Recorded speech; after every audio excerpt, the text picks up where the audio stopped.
the Drake Toll Show. Drake Toll with you from the Savannah Bananas organization and Locked On Big 12, and right here on Westwood One Sports and the Westwood One Sports app. Laura Jimenez runs the board. Addie Bates produces. Hey, we are gearing up for a fantastic weekend in the World Cup, in the College World Series. North Carolina and West Virginia, Oklahoma and Georgia. The Mountaineers will need to win 2 against the Tar Heels. The Georgia Bulldogs will need to win 2 against the Sooners. 4 teams are left in college baseball. Oh, did you see? The NBA draft could be a serious problem. The projected number 2 overall pick is reportedly refusing to meet with any teams who aren't drafting number 1 overall. The guy who's slated to go 2nd overall is refusing to meet with any team outside of the squad drafting 1st overall. Because that could go well. Oh, and I don't know if you missed it, but the World Cup's kind of cool. You ready? You can we do it together? 3, 2, yeah. 300 milligrams of caffeine. Good morning, Food Giant shoppers. Good morning, America. Good morning to the world. Do you mind if we start in the World Cup? You know what? I'm going rogue today. There are listeners across the country who, I've told you this. You turn your radio on, and it's the Drake Toll Show for the first hour, 2 hours of your morning, and then Dick and Doug, the morning guys, come on. And you love Dick and Doug. The entire reason you get up, go to the gym, is because that show comes on right after whatever this is. And in preparation for Dick and Doug, as you're getting ready, and this show winds down, Dick and Doug comes on, and you enjoy their 3 hours of debauchery and laughs, and it's fun. That's when I was a kid, it's what I listened to. And you know what I don't give you enough of in the first half hour of this show? Ladies and gentlemen, live from Washington, D.C., it's Addie Bates. Why? This might be the first time you've spoken in the first 3 minutes of this show ever, by the way. Well, why? Why? This isn't Dick and Doug. This is Toll and Bates. What? That's true. Please do not enlist the help of that law firm. It's going to go very poorly for you. No. I think it's great. It's great. Toll and Bates. The greatest player of all time, Lionel Messi. Yes or no? 1,000%. He's a hat trick last night. He's 38 years old. What is he doing that for? Not that there's anything wrong with being 38 years old or in your 30s. Drake isn't saying that. Right, Drake? Well, I mean, 30's kind of old, but whatever. Great. Yes. And just we lost another board op. I'm not saying that 30 is old, but 38 years old to do what he's doing, given the context of the World Cup, is pretty crazy. But it's incredible. I saw a take this morning, and it said you can argue other people for greatest of all time. That's kind of part of the whole GOAT conversation. It's going to be an argument. You just can't argue against Lionel Messi. And I'd like to know, from your standpoint, where last night's performance puts Messi in your brain, in your mind, for greatest player of all time. What does that add now that he has tied the record for most career goals the World Cup? I also think the thing that's really important is that he's the first player to be in 6 World Cups. The longevity, not only is he just Cups. Yeah, do the math on that one. 6 times how many? 4 every 4 years. Mm-hmm. Yeah. What does that equal? It's going to be 24. So that's as old as me. That's how many World Cups he's been in. I feel like the longevity of that speaks more than even just the goals. I mean, Memo Ochoa is doing the same thing with Mexico, and it's just as amazing. But Messi, oh my goodness. Now, granted, were they playing Spain last night? No. Were they playing France? No. But it's incredible. A hat trick in the World Cup. It's pretty good. Mm-hmm. It's pretty good. But can I give you bad news before I go on my monologuing rant for the day? Is your power out? If you're a fan of no, but if it was, I would do the show from my phone. Greg Jennings, Darren Sharper, one of the most hardest hitting safeties in the league. I put the team on my back, dude. F you, Gumby. I have bad news, and the bad news has nothing to do with the state of my power at the house or in the shed. The bad news is there is a young man who exists, a Frenchman named Kylian Mbappé, and he may or may not be third all-time in World Cup goals at 14 goals in his career, and he's 27 years old. To quote Laura Jimenez, does that make you feel inadequate? That was a crazy thing that Laura said today before the show. And I love it. That was a wild thing Laura said before the show. What are the odds, and they're probably very high, that Kylian Mbappé finishes his career as the greatest soccer player of all time, and we are watching the changing of the guard in front of our own eyes? Ooh. You know what? I wouldn't be surprised about it. And yes, the thing he has going for him is his age. If he can last as long, as Messi, I think that's what's going to be important. That's what's going to be important with that one. Do we ever find the World Cup song this year? There's several of them. They decided to make an album. Several? No. There's an album. Guys, no, I don't like that. Album. I don't like that at all. Because there's the this time for Africa. They should have just kept it there. Here's the official one. Of course, Return of Shakira. What was the other before? Oh? Okay. Die, die. Oh. Why is it kind of slow? This is the World Cup anthem? Yeah, this is the beginning part of it. I'm assuming the chorus is a pop? Yeah, it's kind of... Oh?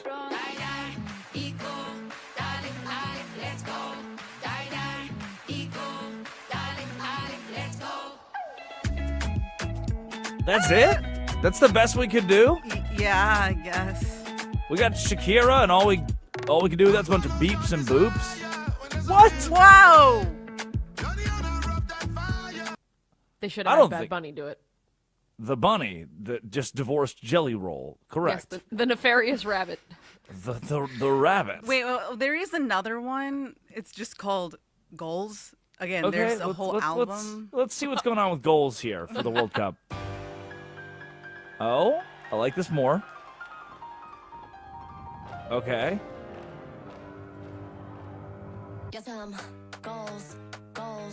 Oh. This is like an intro song to Love Island or one of those. I started watching that. Oh, this. We love Goals. It's with Anita and Lisa and Rima. So we have the first lyrics of the song are goals, shots on shots on shots, thoughts on thoughts on thoughts. Yeah, I think I'm out on both of those, actually. Sidebar, have you seen the newest season of Love Island? I don't know why I watch sports and I talk about sports on the radio. That's not true. You've talked about how you watch reality TV slop with your current girlfriend. I watch Love on the Spectrum sometimes, but I finished that. Okay. Interesting per se.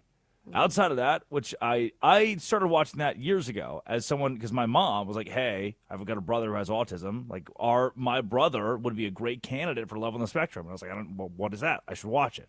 That's awesome. And I've seen every single season since, actually. Other than that, I don't know about that's about as far as I get for reality TV. I can't do 90 Day Fiance or after the 90 days or whatever the Ed guy is on. No, I can't really do that. I dream of a world where my World Cup song could be "It's time for Africa" or the "When I get older, I will be strong." What happened to us, man? We were a proper society. Thoughts on thoughts on thoughts on thoughts. Shots on shots on shots on shots on shots. Thank you, Laura. Thank you, Addie. Thank you, World Cup. It is a unification of the world, right? That's the point of the World Cup is you see the videos of the Scots taking over Boston and their with their bagpipes, and there's only one bagpipe song. There's only ever been one bagpipe song. They played the same one every time, and they took over Fenway the other night too. There's something about the World Cup that feels so communal. We talk about this sometimes with people come to these Savannah Bananas games and they walk away. 9-year-olds, 99-year-olds have a good time in this atmosphere, college football stadium or an MLB stadium. And you walk away thinking, you know what? It's really cool to see 30,000 people in one place just kind of having a good time, sharing some beers, hanging out, having fun. The World Cup is that, but the world doing it. Like I'm watching the crowd for France. I'm watching a replay of the game. And I'm watching the crowd for France, and it's incredible to me that thousands of people have converged on Dallas or New York or Lawrence, Kansas, and Auburn, Alabama, SoFi Stadium in Los Angeles for the World Cup. That is a rare, unique opportunity for that word, the world, to genuinely come together. I did not realize, I guess I didn't. When I hear World Cup is coming to the USA, my first thoughts are, traffic. Oh, what does this do? Everything's going to be, the prices are going to go up on everything. Now we're a tourist destination. Flights are going to be a nightmare. Airports are going to be a nightmare. It's just going to be one clogged, big, jammed up mess. And instead, it's pretty awesome. It's pretty sick. Again, the videos, the pictures, the representation of humanity that you're seeing at the World Cup through Portugal hanging out in the United States, Algeria, Iraq, Senegal yesterday against France. Like these cultures that have overtaken cities of the U.S. And you know what they do is in large part throw away some of those stereotypes, some of those generalizations that you put on people and different countries and cultures. And then they get here and they're like, oh, wait a second. Portugal's playing at NRG Stadium in Houston, and I love their fan base. Croatia's playing at AT&T Stadium in Dallas, and now I'm learning slowly but surely, wow, this is really cool. Ghana and Panama, Austria and Jordan. Austria actually got its first World Cup win in 36 years against Jordan. That's the beauty of the World Cup. And leading the way, the name in that, is Lionel Messi. 16 World Cup goals. The greatest of all time. He's fundamentally anchored in that statement, in that GOAT talk, greatest of all time. And one of the biggest pieces is his brilliance on the most prestigious stage, the international stage, the FIFA World Cup stage.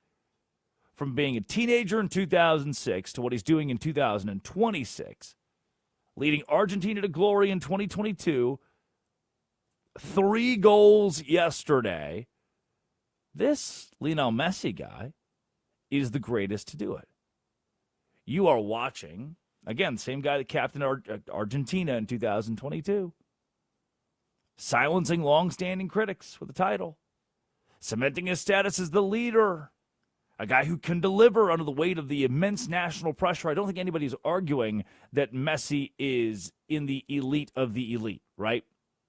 I think what the argument would have been coming into 2026 in this GOAT talk is, hey, Messi's the greatest to do it, but is he too old? At 38, what can he give? We know Messi's elite. We know he's in that company, but is he old man LeBron James, somebody else take over?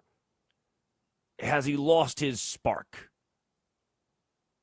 Well, he scored 3 goals yesterday. You're seeing the clock reversed. You're seeing time tilt back a bit.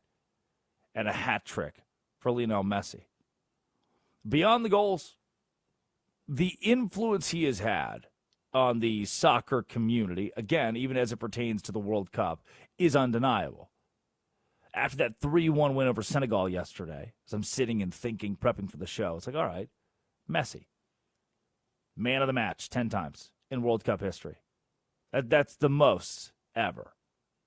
Golden Ball Award 2014, 2022. He is continually a staple. 2 decades now as a staple in the World Cup. And now to do it at 38 years old. Again, you knew he was elite, but is it, hey, every time you hit the pitch, Argentina's looking to get one guy the ball? That was my question. Is he too old to be the dude?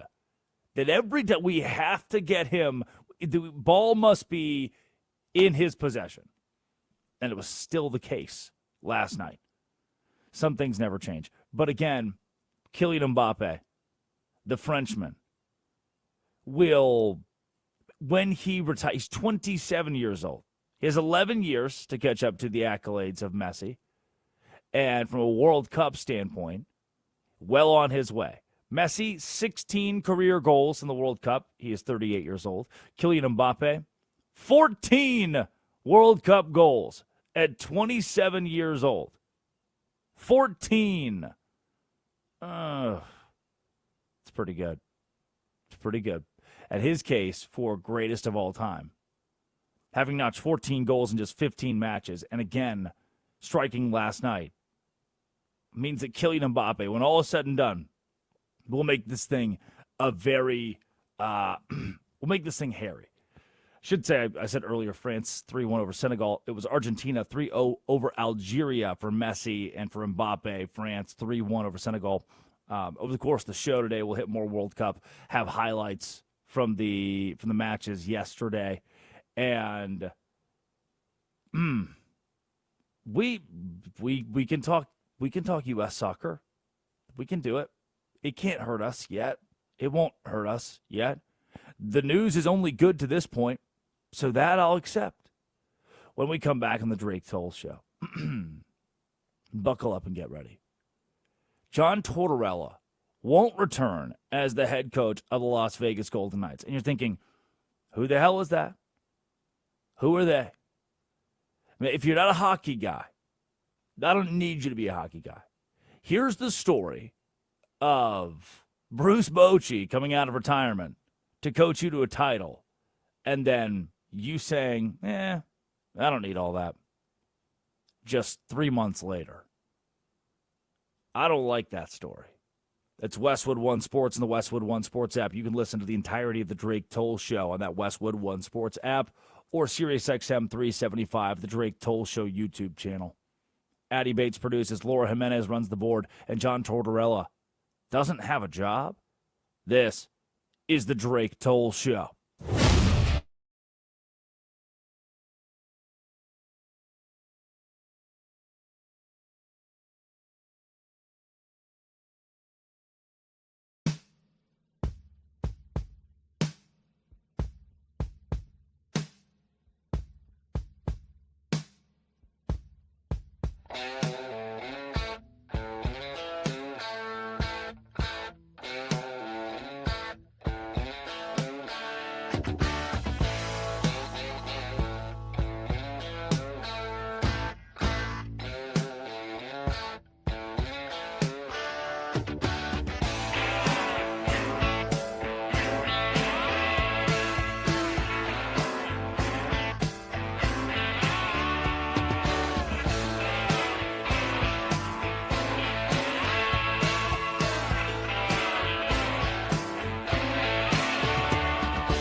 Texas! Tanner Thomas long balls!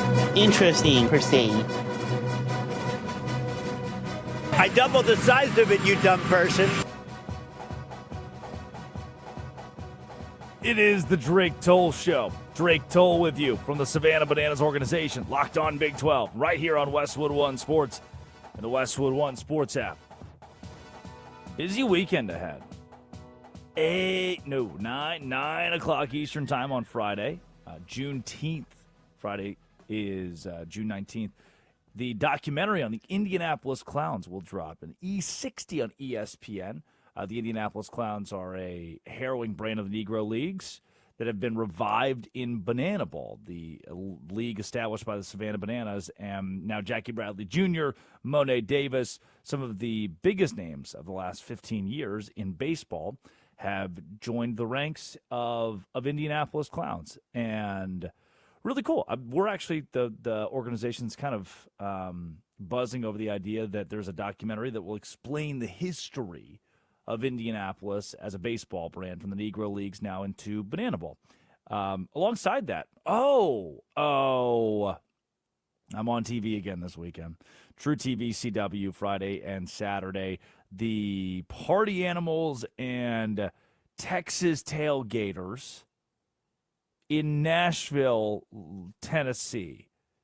Addie, where will you be this weekend? I will also be in Nashville, Tennessee. No. Oh, no, I will not. Do you know where your children are? What are you doing in Nashville? I'm Beer? visiting my best friend from college, Brendan Kelly. So yes, beer. You've met him. Is he the guy that was spilling stuff all over Yes. the bar that one time? Because he had a Yes. few too many cervezas after the Savannah Bananas game? Yes. That was him. So Yeah. I'll be visiting him. And I don't remember him spilling drinks on me, but I do remember you having an entire drink in your lap. yes, I did.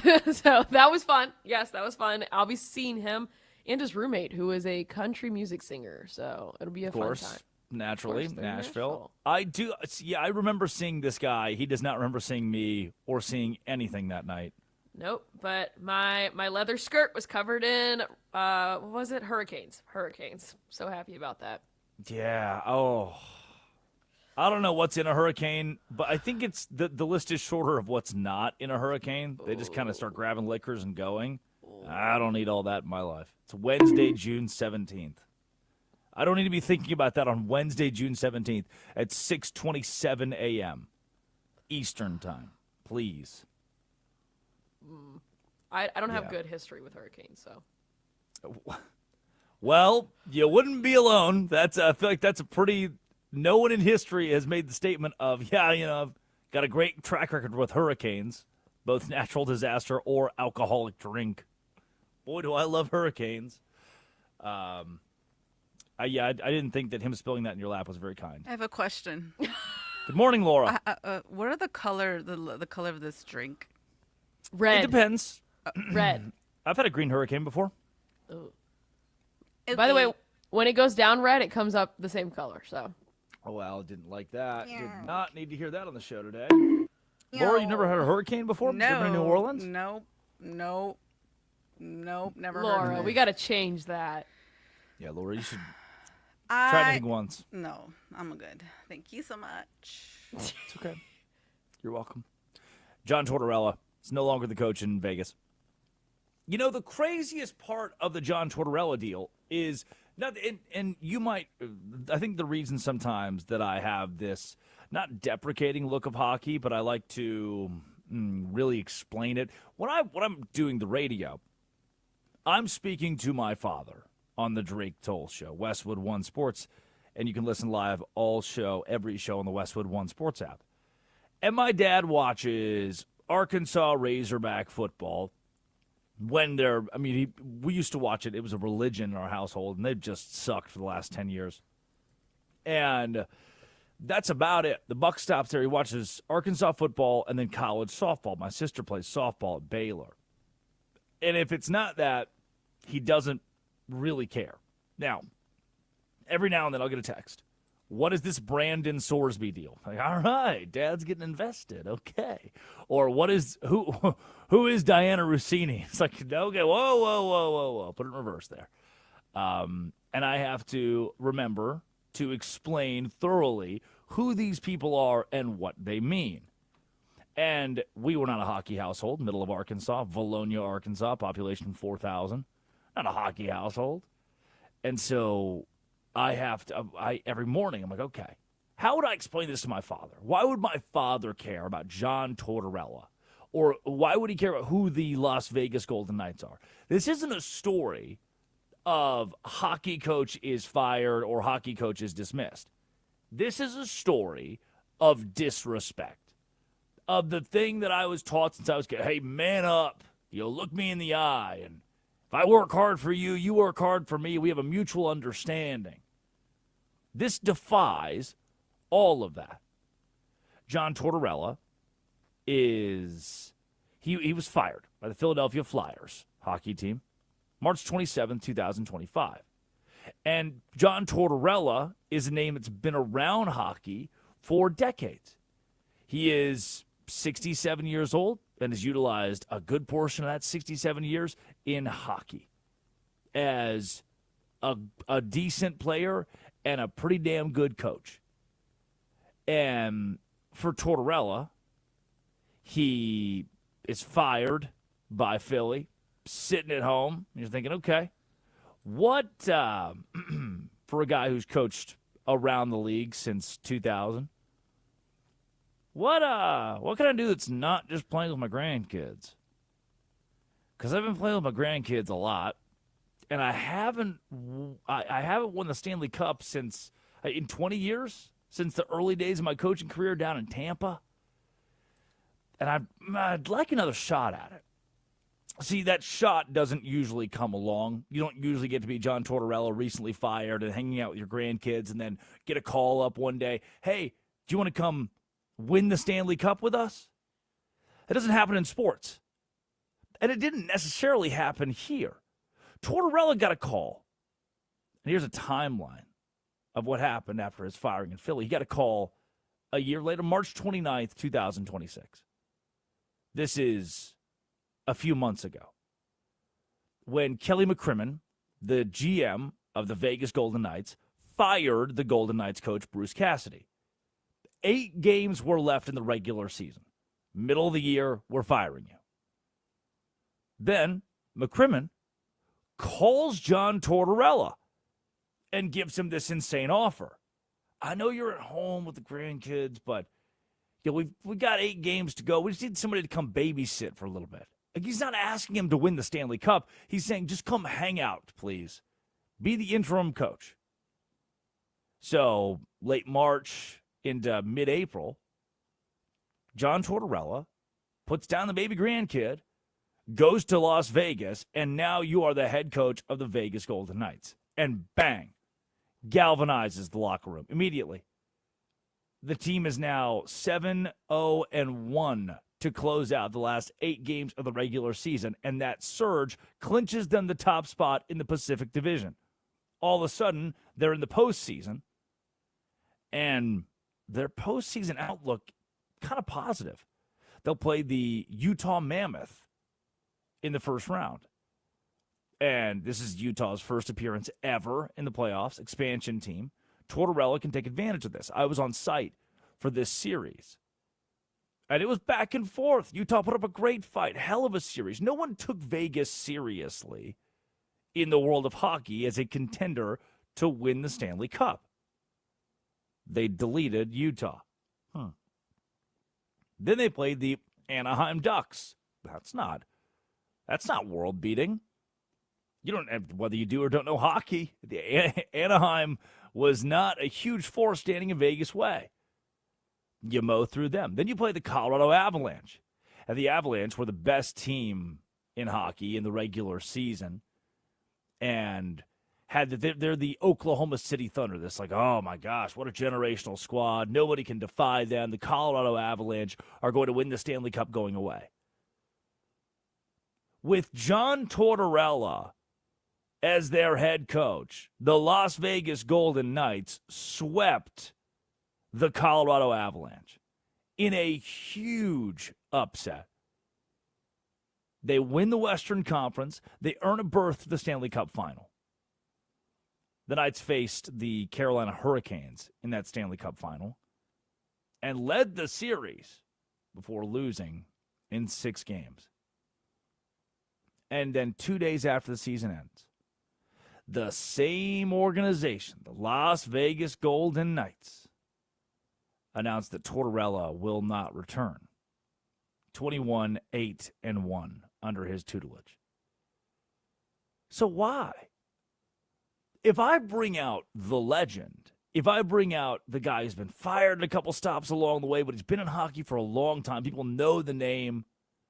As a coach, he's got a ring 20 years ago, and he steps in and he does everything right. Every press conference, the gratefulness. I loved his comments after Game 5 in Carolina.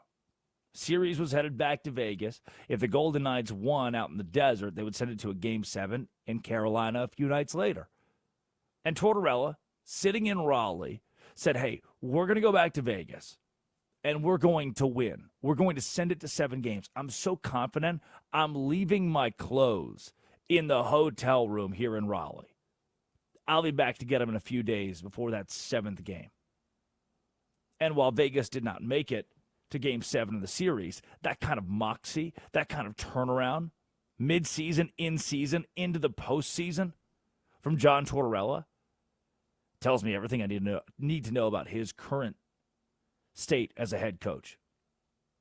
His ability to lead a team, to contend with a team that wasn't supposed to be there, a team that he wasn't asked to lead to a Stanley Cup final, to lead to a championship. The Golden Knights never lost back-to-back games until the Stanley Cup final. His ability to coach on the fly, those series victories against Utah, Anaheim, Colorado, the team's efficiency.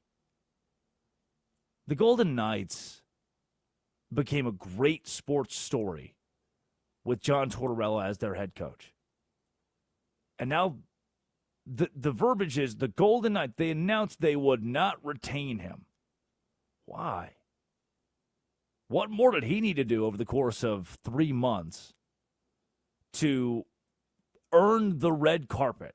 John Tortorella, you deserve to be a head coach in this league. We're going to give you that opportunity to stay here in Las Vegas and continue to win with us. They were on the verge of missing the playoffs entirely. He steps in and provides this magic tonic of John Tortorella. And he didn't have the respect, the wherewithal to honor that leadership with a full-time job. I don't like that. When we come back, it's time for our biggest losers of the day. It's Westwood One Sports and the Westwood One Sports app, 310-840-4910, 310-840-4910. This is the Drake Toll Show. We're a month away from NFL training camps opening. The return of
Hey lady, got the love I need. Baby, was that enough? Oh, darling, darling, darling, walk a while with me. Oh, you got so much, so much, so much.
Good morning. It is the Drake Toll Show on Westwood One Sports and the Westwood One Sports app. The World Cup yesterday, pretty electric. When Kylian Mbappé is doing that, scored a couple of goals in a 3-1 win for France over Senegal. When Lionel Messi is doing that A hat trick 3-0 win for Argentina over Algeria. Yes, thank you. I will take it. You are looking at the greatest player of all time, Lionel Messi, and you are looking at the changing of the guard, the second coming, the guy. Do you want a stat? Do you want a figure? Here's the deal. You don't know a lot of soccer, and that's okay. I'm not going to make you pretend to. Maybe that's how you're sitting. Maybe it's how you're sitting today. Like, oh shoot, I got to go to work, and my buddies are degenerate sports gamblers, and they love to talk about sports gambling, and I just don't know. They're going to be super excited about Argentina covering against Algeria, but I don't have anything to add to the conversation. Here is what you add to the conversation. Lionel Messi now is tied for the most goals all time in a career at the World Cup. He has 16. He's 38 years old. Kylian Mbappé, the Frenchman, has 14. He is 27 years old, and he's tied for third for most goals in a career at the World Cup. Messi has 16 at 38 years old. Mbappé has 14 at 27 years old. We are looking at the changing of the guard. We are watching the greatest of all time, Lionel Messi, and we are watching the next possible and plausible GOAT, Kylian Mbappé. That rocks. College baseball, the University of Texas. Schlossnagle and company sent home yesterday at the hands of the Georgia Bulldogs and their head coach, Wes Johnson, and West Virginia.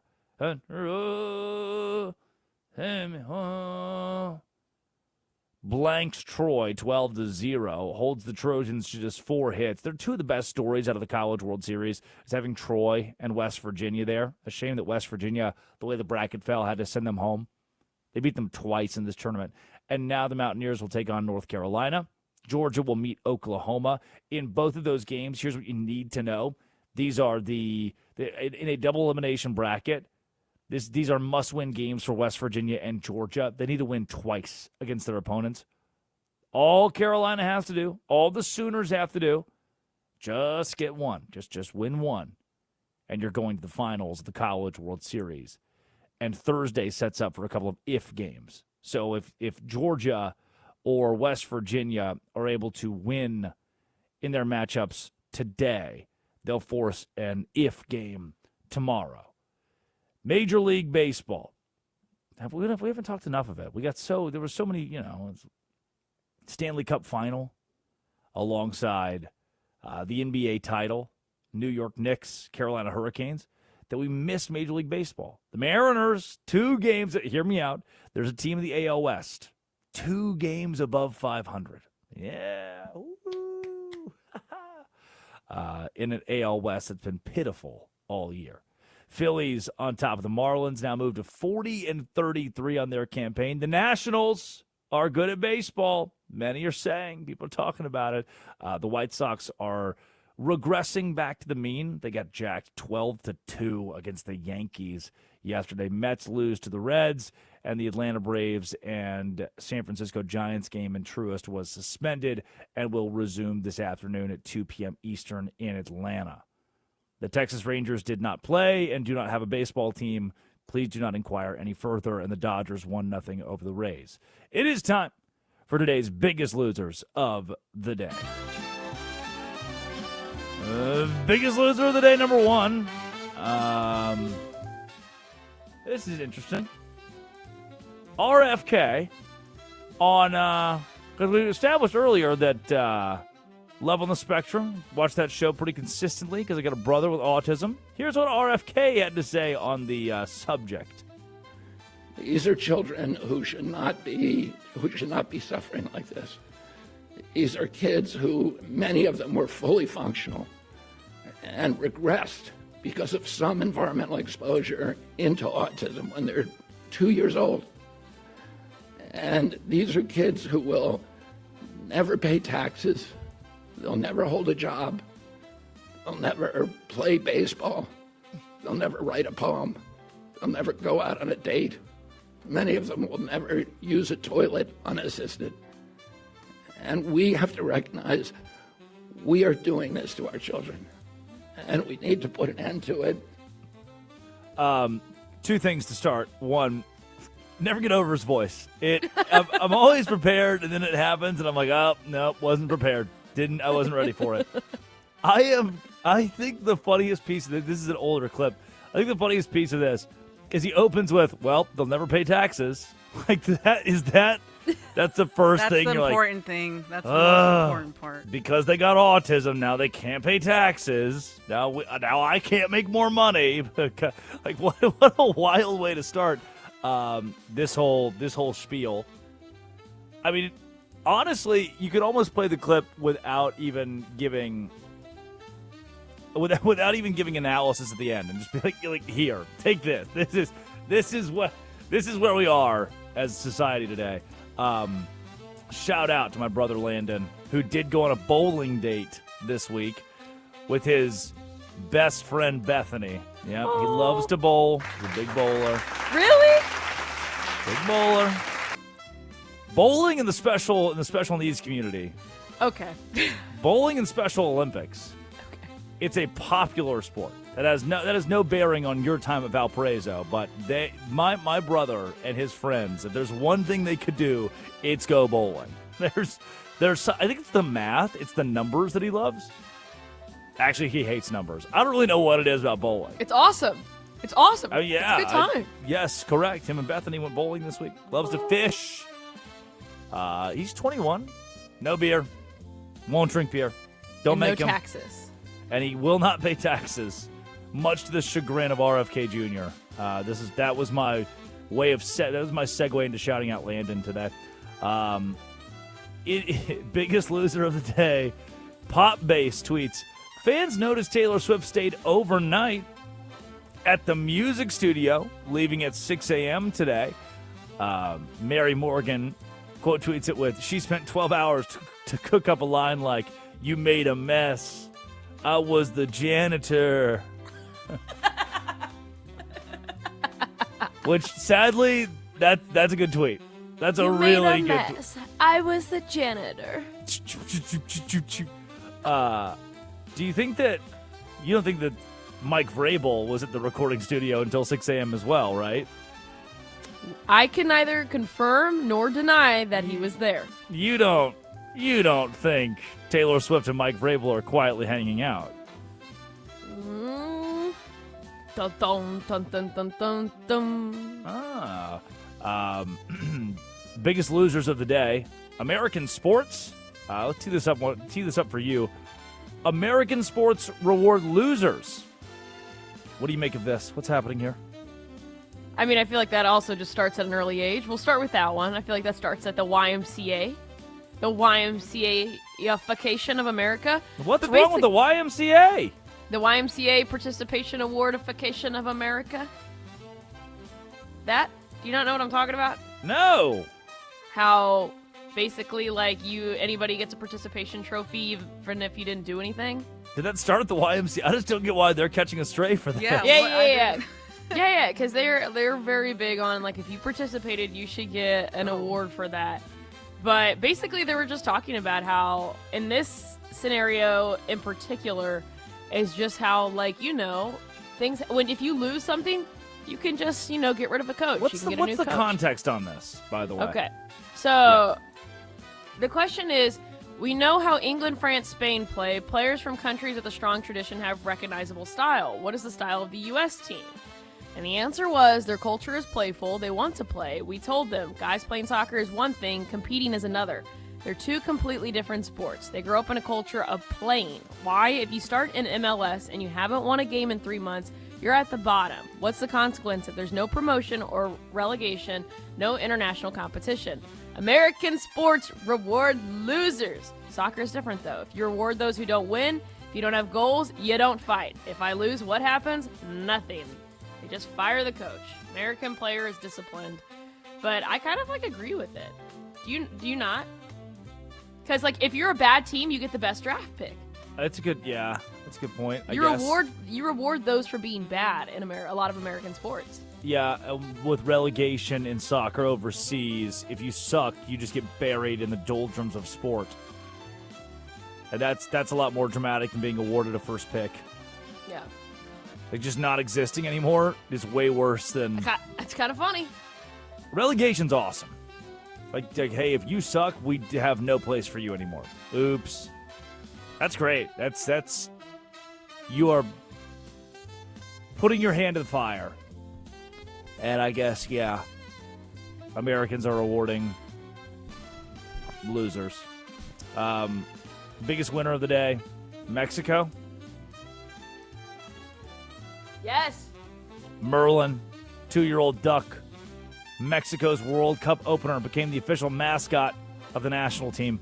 Merlin, shout out. Addy Bates produces. Laura Jimenez runs the board. It is Westwood One Sports and the Westwood One Sports app. When we return, it's time for our obituaries. Who died today? You can listen live, SiriusXM 375 for the Drake Toll Show YouTube channel. This is the Drake Toll Show. This is Westwood One Sports.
free fall.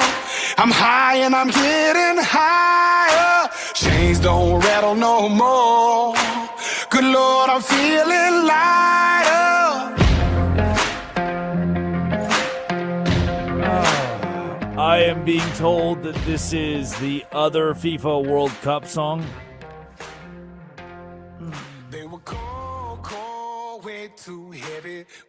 It's just like a broke down Chevy till my soul was good and ready to lay them burdens down. Weigh me down like a broke down Chevy. Lay Me Down Like a Broke Down Chevy is like every other country gets a banger song. I don't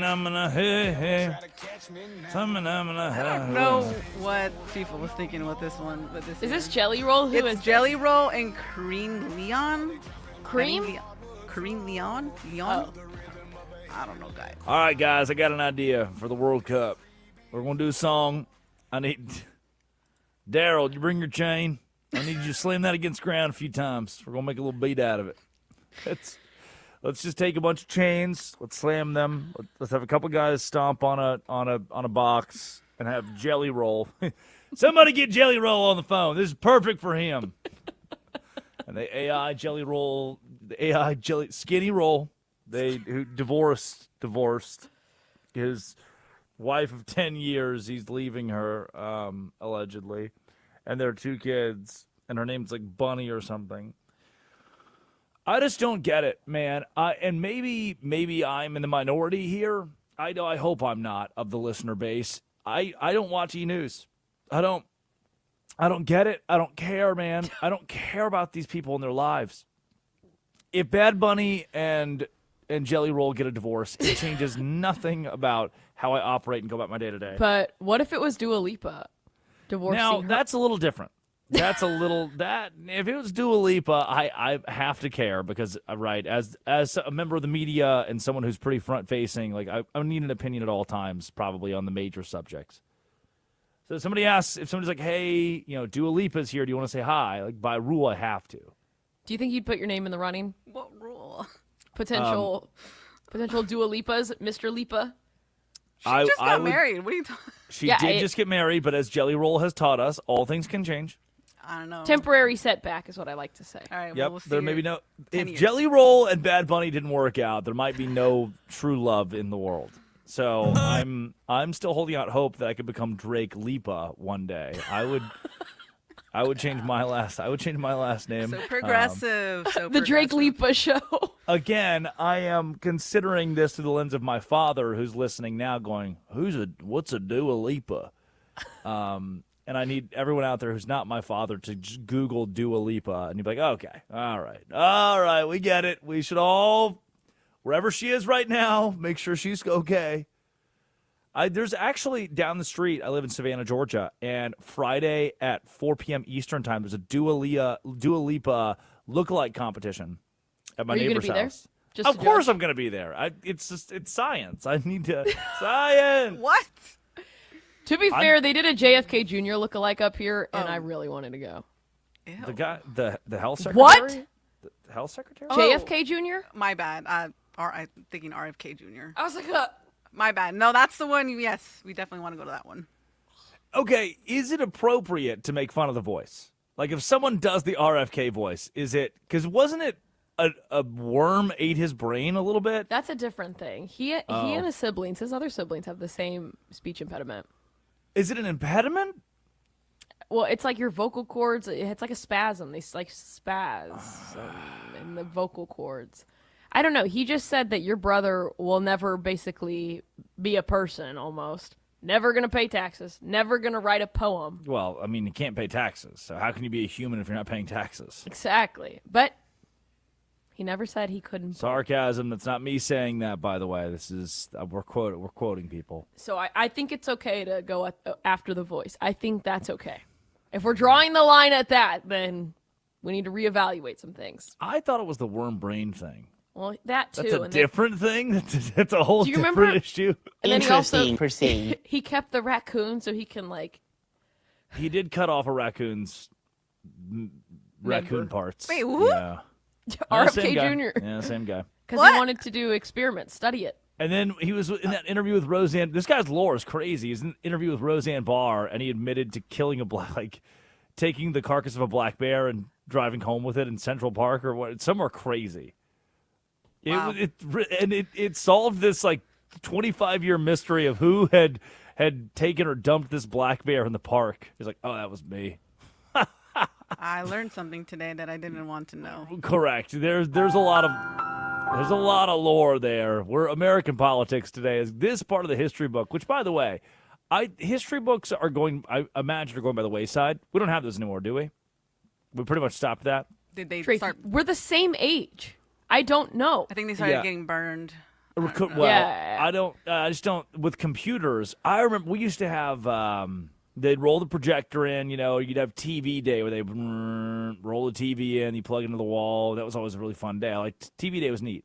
You'd watch The Fox and the Hound, and you'd take away what lessons you learned from The Fox and the Hound. We did not watch that. They were still doing that in your age? Yeah. Okay. My first day of kindergarten, if you got to school early, you would go to the you would go to the library, and they had all the kids sit crisscross applesauce in the library in the little lines by grade, and you'd watch a movie until it was time to go to your classroom. And the first day of school, the movie was Stuart Little, and to this day, I hate that little rat. I cannot stand that rat.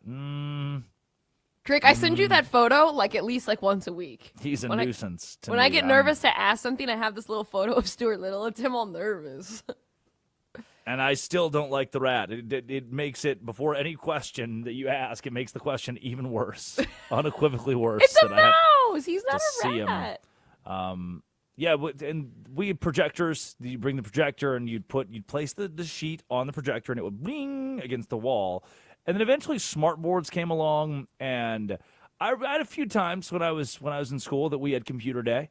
One day every 3 weeks, they'd roll the Chromebooks in there. Yeah. You ever get a Chromebook? Yeah, you got to learn on the Chromebooks. I imagine today everything's digital. Someone's got to have 310-840-4910. How are they teaching the kids today? Yep, there's the Stuart Little. Yeah. Because I can only believe they're not killing as many trees anymore for those big ass. Remember the big, the science book was always green? It was huge. I had 4 books you had to carry in your backpack. Thick. Yeah, they were super thick. Yeah. You open it up, and there's drawings all over everything. You can see who had it in 2006. Some crazy doodles in there. You'd see if you knew any of the names, see what kind of lore that book had in there. R.I.P. That era is dead. It's time for our obituaries. Yeah. Dead today, the president's relationship with Jackson Dart.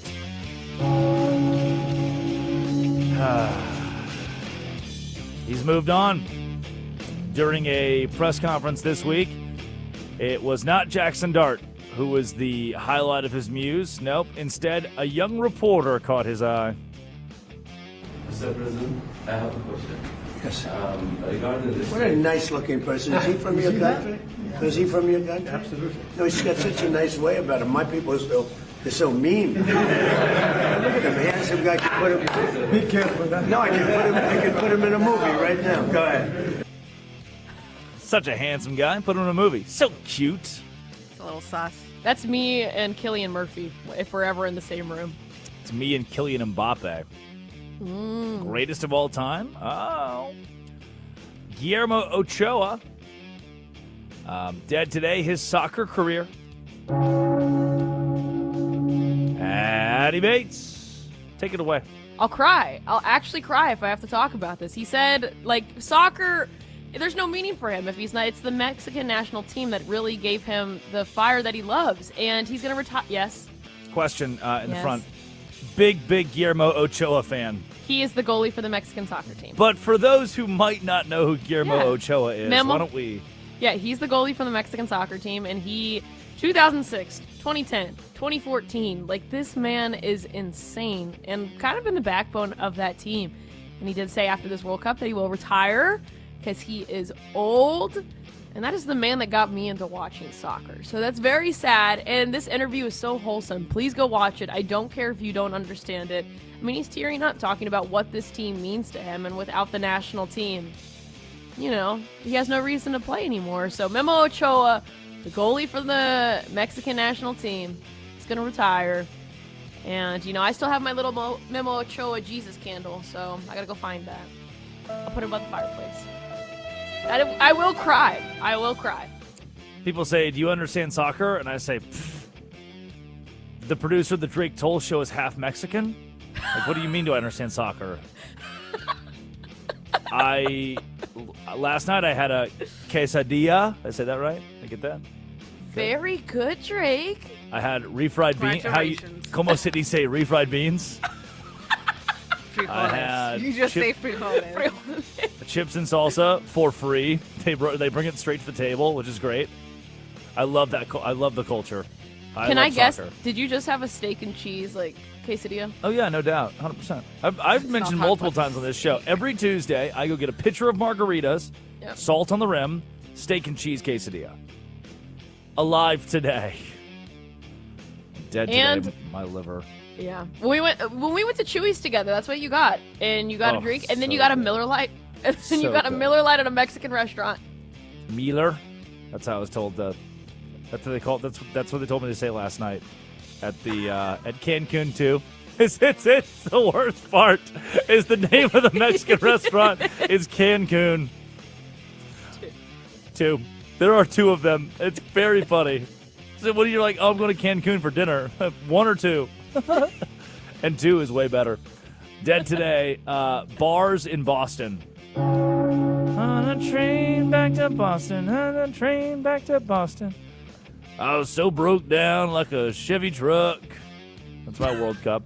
From Poly Market, just in, Boston bars are reportedly running out of beer as Scottish World Cup fans drink the city dry. One bar saying, we tripled St. Patrick's Day. Can we please rejoin the next segment with that one bagpipe song? It's the only one they have. It's the only one. It's the only one they know. Which one is it? Is it the AC/DC song? No, what? That is also a famous bagpipe song. Maybe. I don't. It's the only one they play. Those are our obituaries. Time for the quickie. Top 5 headlines in all of sports. Addie Bates reads them. Drake Toll responds. Ooh, NBA Finals was the most watched since 1998, before I was born. Game 5 peaked at 33 million. Good answer. Good answer. This reminds me of the day that baseball died, when the Texas Rangers played the Arizona Diamondbacks in the World Series, and just no one watched it. It had less than 10 million viewers, I think, on average. And then the next year, it blew up. The Dodgers and the Yankees. How could it not? You know, like, this became it was baseball. With the NBA Finals, the Knicks being there, Victor Wembanyama being a splash and a player to watch, a star, a bona fide star, that led to a whole lot of folks turning their TVs on for it. I like this. It is basketball is a product that's gotten a lot of hate in years past, and it feels like basketball's kind of back, which I like. Whew, this one's interesting. Floyd Mayweather is facing felony charges for passing a bad check. Well, I mean, it's not his fault he can't write a check. It's not his fault he can't read the check. Sir, we're going to have to arrest you for fraudulent check usage. Could you read this back to us? No, I can't. No, officer, I can't. You didn't double-check your work, did you? Nope, can't read. Floyd Mayweather still can't read. I don't know what you do with this. I don't know what you do. It's a pretty good defense. Remember the guy who murdered someone, who shot someone who was a paraplegic? Quadriplegic. Yeah. It's a pretty good defense in court to be like, Your Honor, he has no arms and legs. I don't think he shot her. Or the lady who was pulled over for driving with her phone in her right arm, and turns out she did not have a right arm. Also good to exonerate. I think if you take this to a court of law and you're like, ladies and gentlemen of the jury, my client couldn't have written a bad check. He can't read. Pretty good defense. Pretty good defense, actually. Here's your third that could be news to all of you. Floyd Mayweather cannot read. Here's your third headline. Broncos excuse Jonathan Cooper from minicamp after arrest. You're excused. Oh, guy got arrested, huh? Oh, guy got arrested, as if that's a bad thing. Sorry, before I make that joke, what did he get arrested for? Because some things are probably... I want you to guess. It wasn't. We asked 100 Americans. Show me. Survey says, show me domestic violence. Yes, he was arrested twice in a 7-day span on multiple domestic violence charges, including one felony. You, sir. Hold on. What's the guy's name again? Can you? Jonathan Cooper. Jonathan Cooper. Can I get a breaking news, please, Laura? Ba, ba, ba, ba, ba.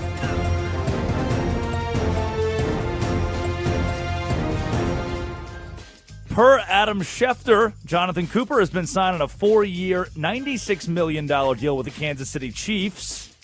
When asked about Cooper, Andy Reid said, "We're really excited about him. Yes, he has to go to jail for a couple of years, but after that, he'll be a great asset to our franchise." Go Chief. Let's go Chief. With a 53rd pick. Speaking of not being able to read, Leah Michelle, was that Jamal Charles? I think it's Jamal. Let's go, Chief. What's the next headline? Here's your fourth headline. Everybody stop freaking out. Ohtani is going to pitch tonight with knee swelling dissipated.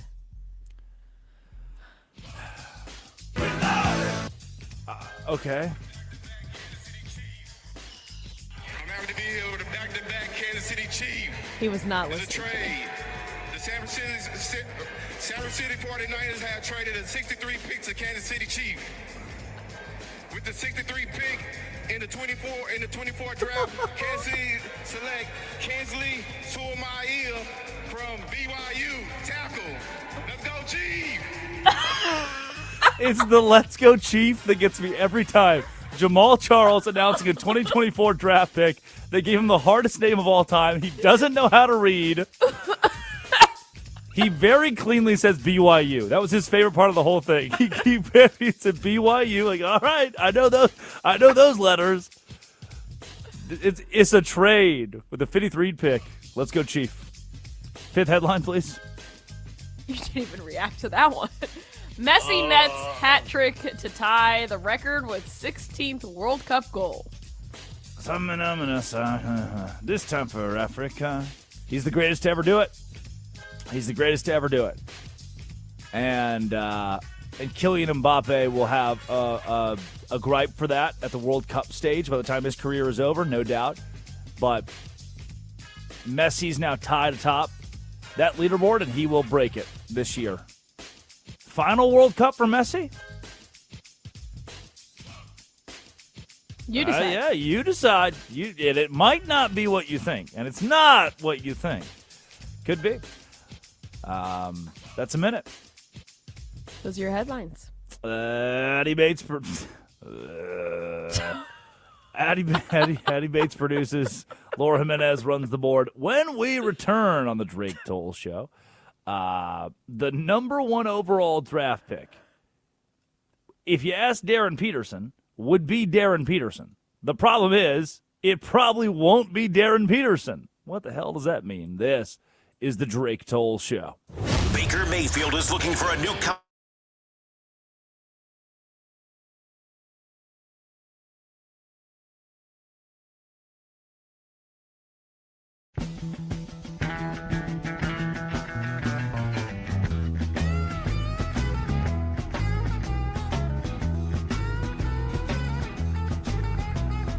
Trucking, got my chips cashed in, keep trucking, like the Doodah Man together, more or less in line, just keep trucking on.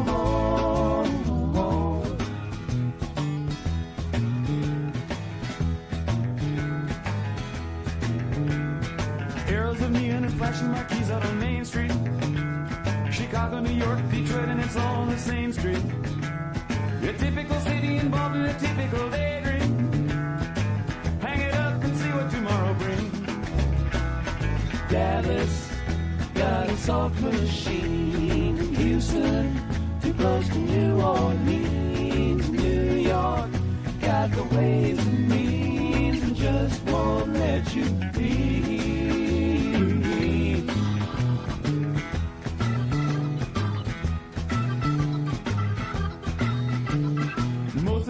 you meet on the street speak of true love.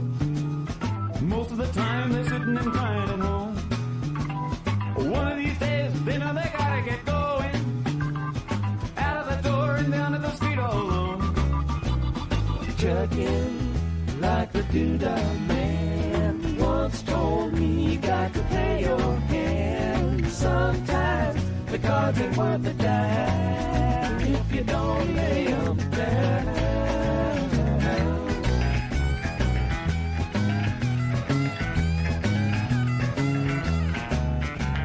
Sometimes the light's all shining on me.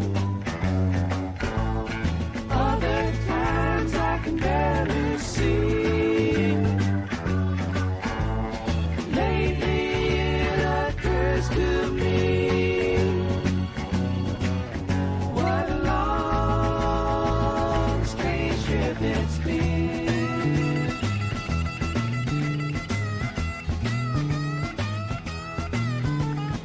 What in the world ever became of Sweet Jane? She lost her sparkle, you know she isn't the same. Living on Reds, vitamin C and cocaine.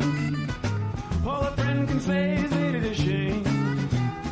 Trucking up the Buffalo, been thinking you got to mellow slow. It takes time to pick a place to go and just keep trucking on.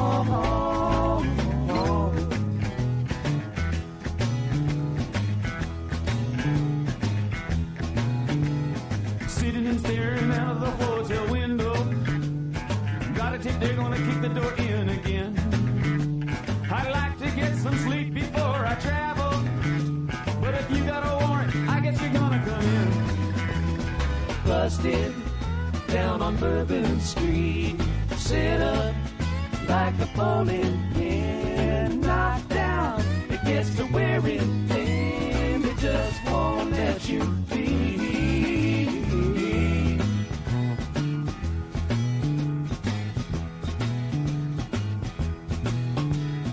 You're sick of hanging around and you like to travel. Get tired of traveling, you wanna settle down. I guess I can't revoke your soul for trying.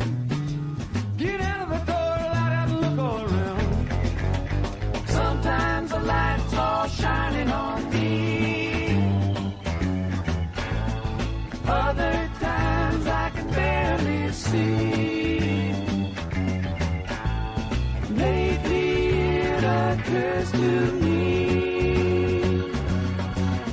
what a long, strange trip it's been.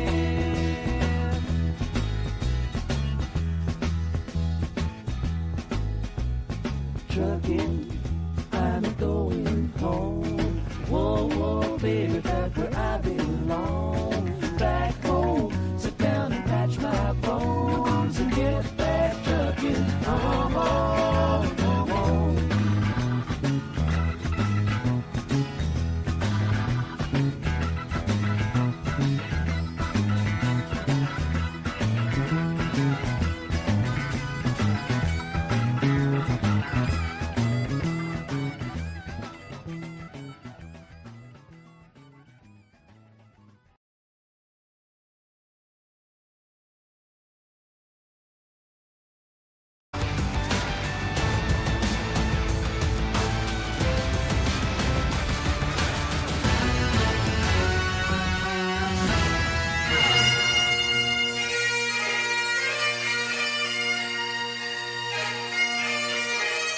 Yeah!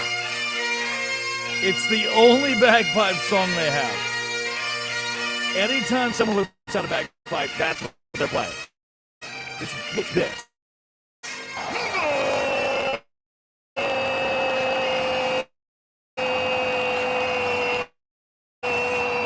The World Cup is here. The United States hosting the melting pot. It is the Drake Toll Show. Westwood One Sports and the Westwood One Sports app.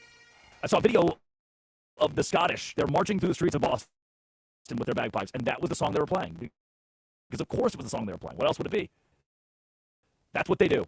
That's what they do. Laura Jimenez runs the board. so excellently, might I add. Addie Bates produces. It is the Drake Toll Show. Drake Toll with you from the Savannah Bananas organization and Locked On Big 12. And Darren Peterson, the Kansas Jayhawk, is doing a very stupid thing. 310-840-4910. You can call or text the Drake Toll Show. And the very stupid thing that he's doing, going into the NBA draft, is only meeting with one team. He's explicitly saying, I'm only going to talk to one organization, the Washington Wizards. The Washington Wizards have the number 1 overall pick. So what happens, Darren Peterson, if you don't get selected number 1 overall? Well, I don't know. Because every mock draft I'm seeing, Darren, has A.J. DeBonsa, the best player in basketball, being drafted number 1 overall to the Washington Wizards. So why are you meeting with the Washington Wizards exclusively if it is consensus amongst all experts that DeBonsa is the number 1 overall pick in this draft and that DeBonsa is going to be a member of the Washington Wizards? It would seem stupid for you, Darren Peterson, to only meet with the team that has the entire NBA staring down its barrel, saying, "Oh, okay, who are you taking number 1? Oh, okay, you're taking A.J. DeBonsa. That makes a ton of sense. Oh, so you don't want Darren Peterson? Well, I mean, you're the only team that he met with, so I assumed that you guys would pick him up, probably give him cap, throw him a line. And now, without a safety net, Darren Peterson might be staring down the barrel of an NBA draft freefall. Peterson, on January 3rd, was the number 1 overall pick in this draft. Peterson, going into his year at Kansas, was widely considered number 1 overall. What happened from there was medical and character scrutiny. This is the same guy who claimed to have OD'd on creatine and his whole body locked up. It's a really weird conversation. A really weird situation, too. And Peterson missed 11 games in his freshman year due to injuries and persistent, I got a cramp. There are examples of him hitting a shot or missing a shot, then motioning to the bench to Bill Self or a Kansas assistant saying, take me out, got to take me out, I can't. Ugh. Continued to make the excuse of high doses of creatine being the reason his body was cramping up. Darren, hey, you missed 11 games of your college basketball season, your one college basketball season at Kansas. You haven't proven to the world, you haven't proven to the NBA scouts that you can play, or that when the going gets tough, you've got that dog in you. Why are you doing this? Why are you sitting out so much? Hold on, repeat that. Did you just say you've been ODing on creatine? If I'm an NBA executive, for that reason, I'm out. I don't want to touch that. Here's what you need to know when you go to the water cooler today and somebody's talking about the NBA draft. Darren Peterson, who is not the projected number 1 overall pick, is refusing to meet with any team not named the Washington Wizards. And the Wizards have the number 1 overall pick. Peterson picked up scrutiny throughout his college campaign because he didn't play. He wouldn't play. It looked like he was refusing to play. And he kept saying, well, I'm injured. Why are you injured? I'm taking too much creatine? I'm not taking that guy number 1 overall. I'm not. The Wizards would be silly not to take A.J. DeBonsa, number 1 overall, the BYU Cougar who dominated college basketball, was a star in the game. And Darren Peterson, when he hears that name read off, bing, ba-ding, ding. It is my pleasure, as Adam Silver, to announce the Washington Wizards select A.J. DeBonsa. What's your plan B, Darren Peterson? You didn't meet with anybody else. You haven't talked to anybody else. You put all your eggs in the Wizards basket. And this hubris perception, limiting access to yourself, can be perceived by front offices as an indicator of poor attitude, entitlement. And all that we heard about Peterson at Kansas is, oh, this guy's entitled. Oh, his attitude's bad. Oh, he keeps subbing himself out of games. In the NBA, where culture and fit are words you hear all the time, a prospect who appears to be dictating terms before even playing an NBA minute raises some red flags. And these pre-draft meetings aren't just for a team to evaluate the player. They're for the player to evaluate the team. And they're for the player to influence the team's decision-making. You now know, okay, what am I getting into if the Utah Jazz draft me? And by saying that I refuse to meet with the Utah Jazz, who have the number 2 overall pick, Peterson is limiting his ability to build a relationship with those who he will work for years to come. Peterson is asking to be a Markelle Fultz and in 5 years just be out of the NBA. Even if Peterson's confident he'll go number 1 overall. The NBA draft is unpredictable. Front offices change their mind. Oh, the Wizards told me they're going to take me number 1 overall. Yes, I believe them, so I'm just going to stick with them. But by not building bridges with other lottery-level teams, Darren Peterson is now vulnerable when the Wizards decide to go in a different direction. Unless what? Well, unless the Washington Wizards don't draft first overall. What do you mean? Well, yeah, there's a way, and I'm looking now. Wait a second. There's a way that the Utah Jazz would trade up from the number 2 overall pick to the number 1 overall pick, that the Washington Wizards would take that second pick, and they would grab Darren Peterson, and that A.J. DeBonsa would go first overall, but instead of to Washington, D.C., he would go to Salt Lake City. But why? Why would Utah move up a pick? Why do they need A.J. DeBonsa? Here's what you might not know. The BYU Cougar, A.J. DeBonsa, took the world by storm. One of the reasons he went to BYU, amongst many others, culture and fit. Of course, those 2 words are important. But one of the many reasons he did was a substantial NIL package. He got money. He deserved money. And at the helm of that was Ryan Smith, one of the biggest BYU basketball donors.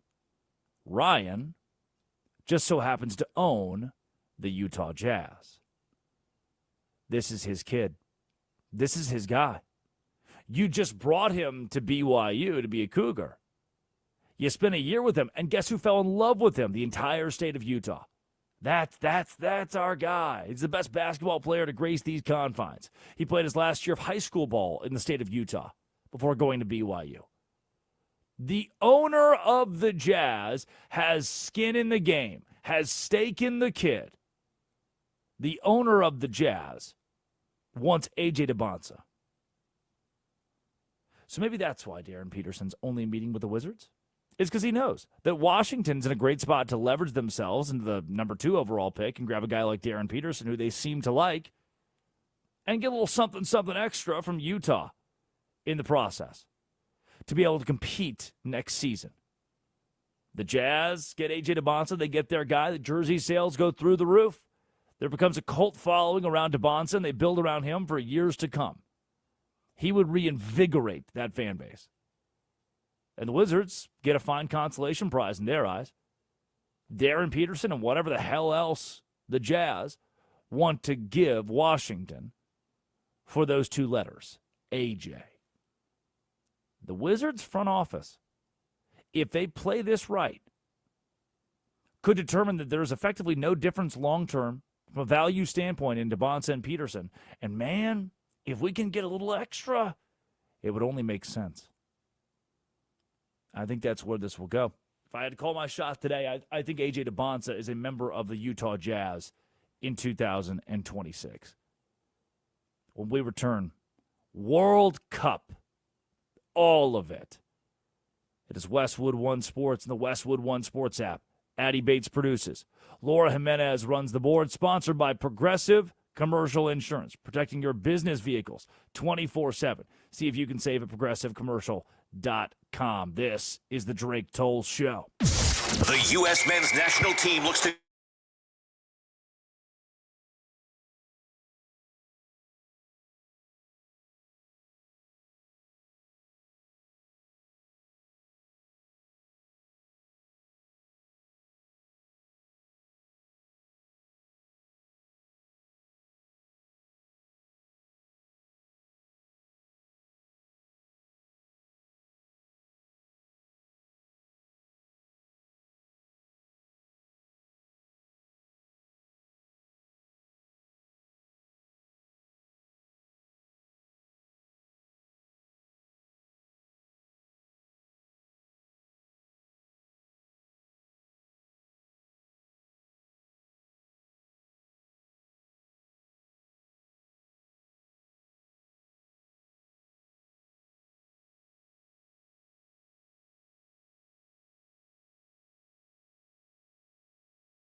It is the Drake Toll Show. Westwood One Sports, the Westwood One Sports app. Drake Toll with you from the Savannah Bananas organization and Locked On Big 12. And yesterday I was glued. I did it.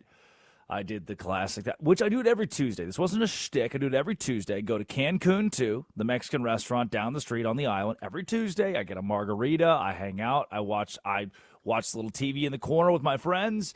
And last night, it was nonstop. Every television in that place. This is the same place that hasn't been renovated since 2003. It's got that, like local Mexican restaurant vibe. Every television in this place has the World Cup on. And watching Lionel Messi yesterday just felt so. Just give me the tummy feeling you get that you only get when you see greatness. Joe Malfa, the expert, all things soccer, joins the Drake Toll Show to help us break down what we got yesterday at this World Cup in general. And Joe, number one, appreciate you being up early with us. Two, at what point? My biggest question with Messi was at 38 years old, is he still the guy that every week must get the ball to him? And I guess the only place to start, will Messi ever truly grow old? I think that's a question people have asked me for the last decade. If you went across sports, there's that tweet that goes around every now and then about LeBron from maybe a decade ago, or it was something like he's X age, just can't go on much longer. Yeah, I think people have been saying that about Messi for about the last decade, and people thought he was going to retire after the 2018 World Cup. Peter Drury, the famed broadcaster, in his illustrious career, his poetry-like career, had great words at the end of that 2018 World Cup, basically insinuating that this might be it, and hope you appreciated it. And all Messi's done since then is win the 2022 World Cup and then put on that show to begin last night. So to answer your question, I think it's like LeBron status here, where we can never put it past him, and it just feels like as long as he's out there, he's going to be doing it at his incredibly high level. I was at all last night, and I've gotten to see him up close. I got to spend time as Inter Miami's radio broadcaster from 2022 through 2024, and got a front row seat to the first year and a half that Messi was here, and it's just breathtaking every time. And to know that the greatest of all time is doing it in front of your eyes, and then to see it time and time again, and coming into this World Cup, a lot of folks were wondering if he'd be the same. Would he come off the bench? No. He'll start, and he'll drop 3 on your head in the first game and really set the tone for how the rest of the World Cup's going to go. Now, 16 goals in his career. What I find interesting is Kylian Mbappé, had he played his match 24 hours earlier, would have been ahead of Messi in that category, just given his surgence as the 27-year-old, and we'll get to him in a second, but for Messi, this mark, again, tied atop the leaderboard in career goals in the World Cup, that sentence, and I know I would have already said greatest of all time, but does it make it objective now? Inarguable that Messi's the greatest to do it? Yeah, I think a lot of my friends who are more soccer casuals, and that's one of my favorite things about the World Cup, right? It gets everybody talking about it, and you hope that every World Cup that passes by, it grows more and more mainstream in this country. 1994 gave way to MLS existing in 1996, so I'm curious what this World Cup does to this country. And the way I think we still reach across and get more people in is to give analogies, and I think the one that comes to mind is Peyton Manning and Tom Brady, right? There was a stretch there where, a lot of people could still hang their hat on Peyton Manning. And, after he rises in the sunset, after winning the Super Bowl in Super Bowl 50, there's still plenty of people who would have said Peyton Manning over Tom Brady. And there's a regular season versus postseason debate with those two.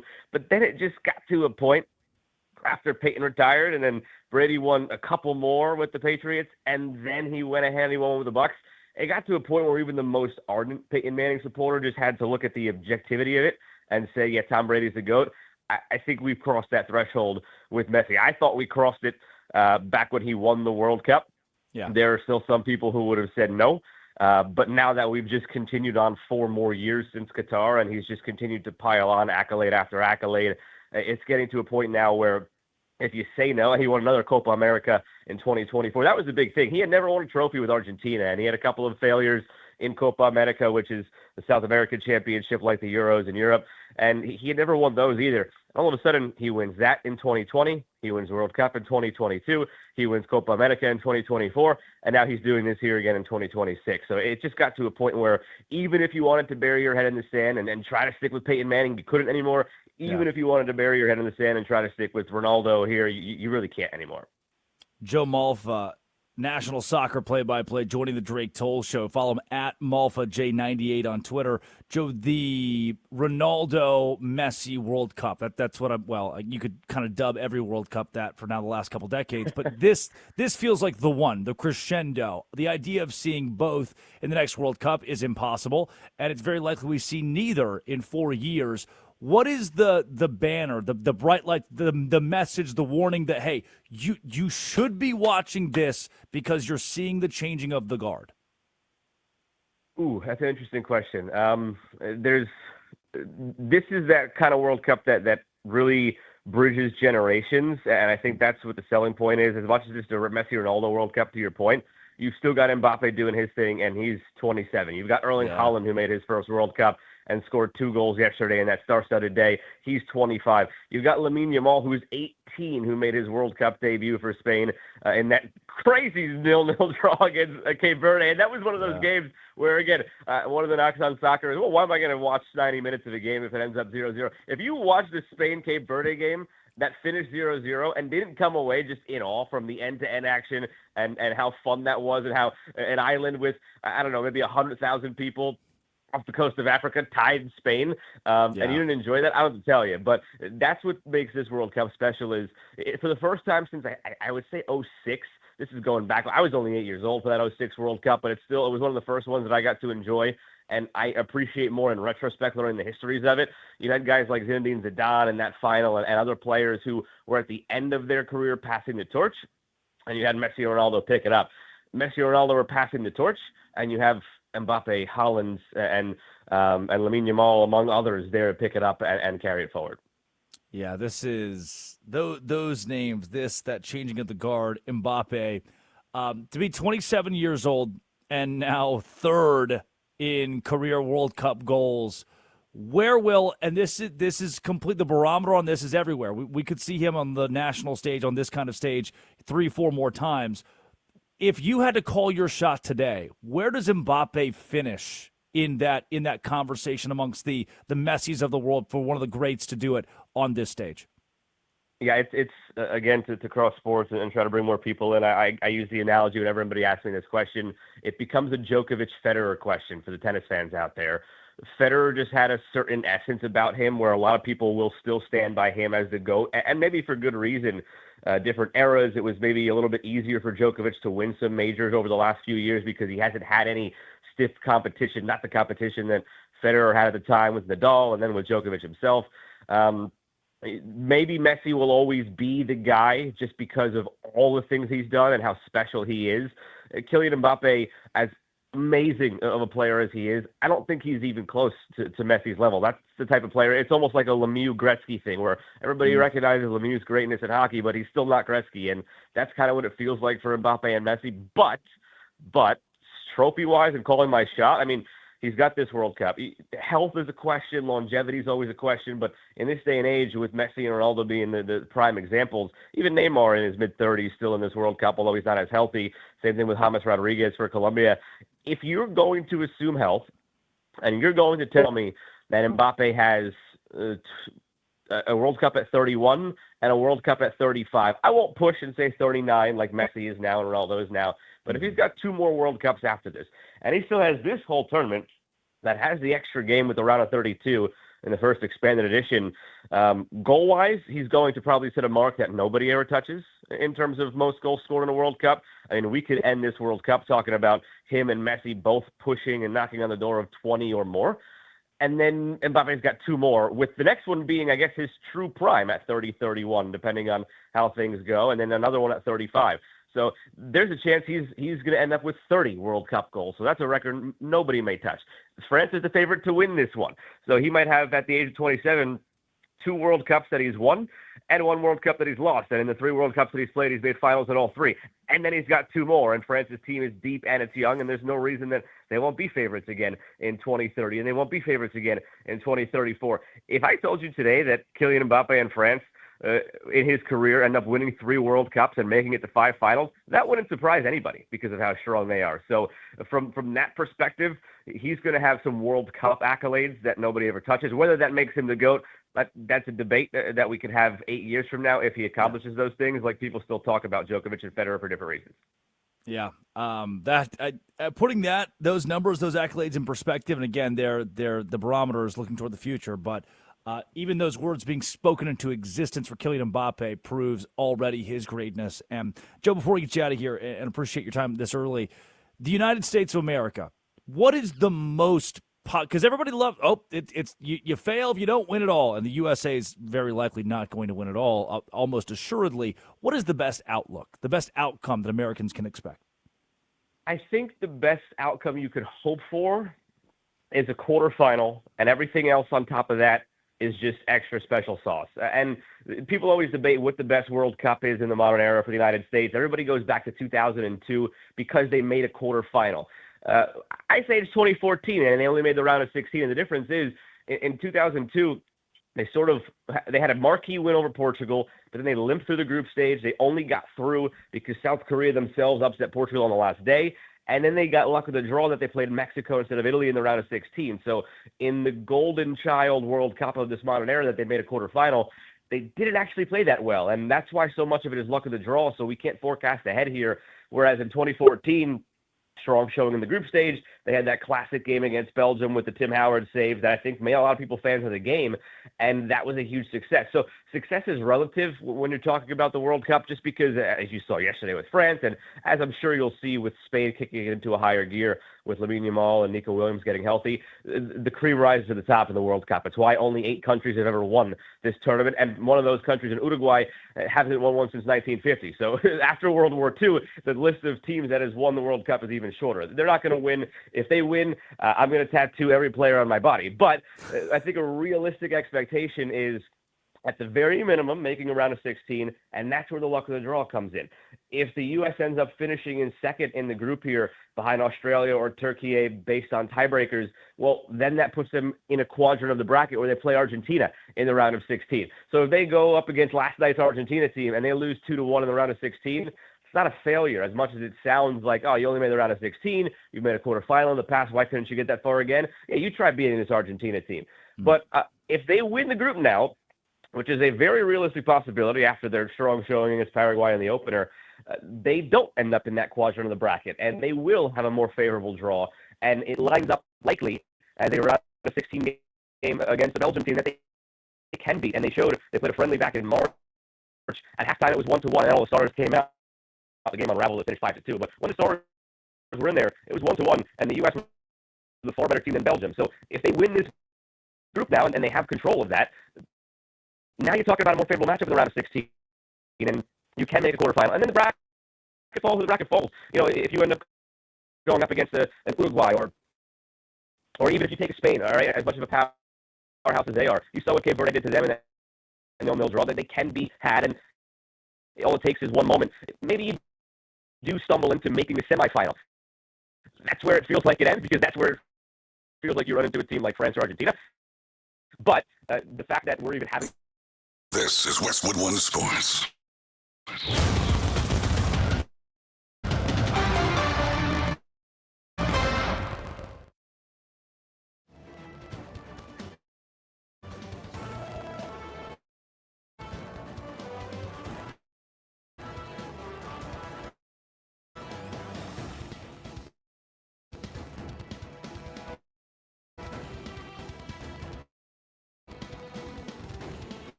At the tone, the broadcast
Drake Toll Show.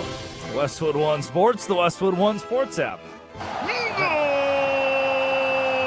Quite the international themed show today.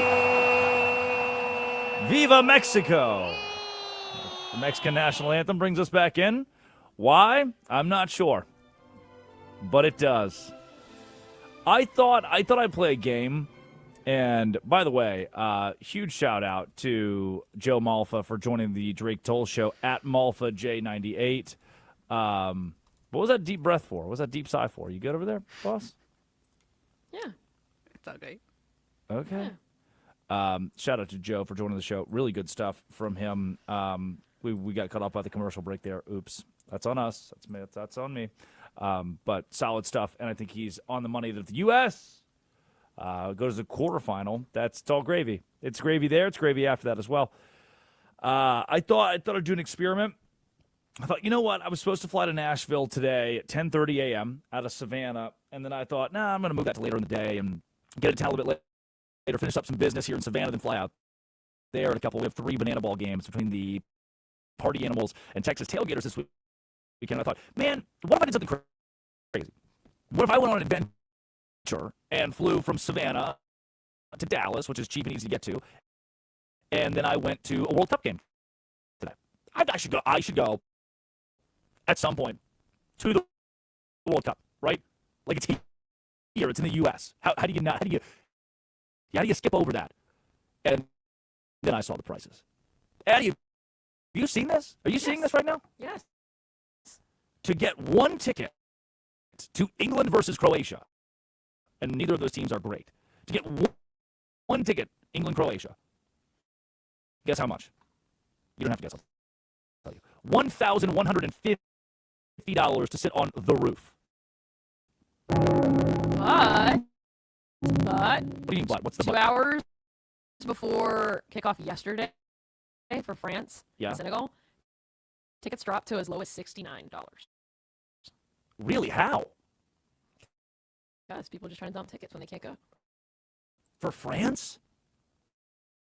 Yeah, that's crazy. Okay, so if I fly to Dallas right now and stand outside the stadium, I can watch England, Croatia at 4 p.m. Eastern time and get inside. That's usually what I do for like concerts and stuff. I'll just wait until like an hour before when people are trying to get rid of tickets, and then you know what? Addie's in the front row for $15.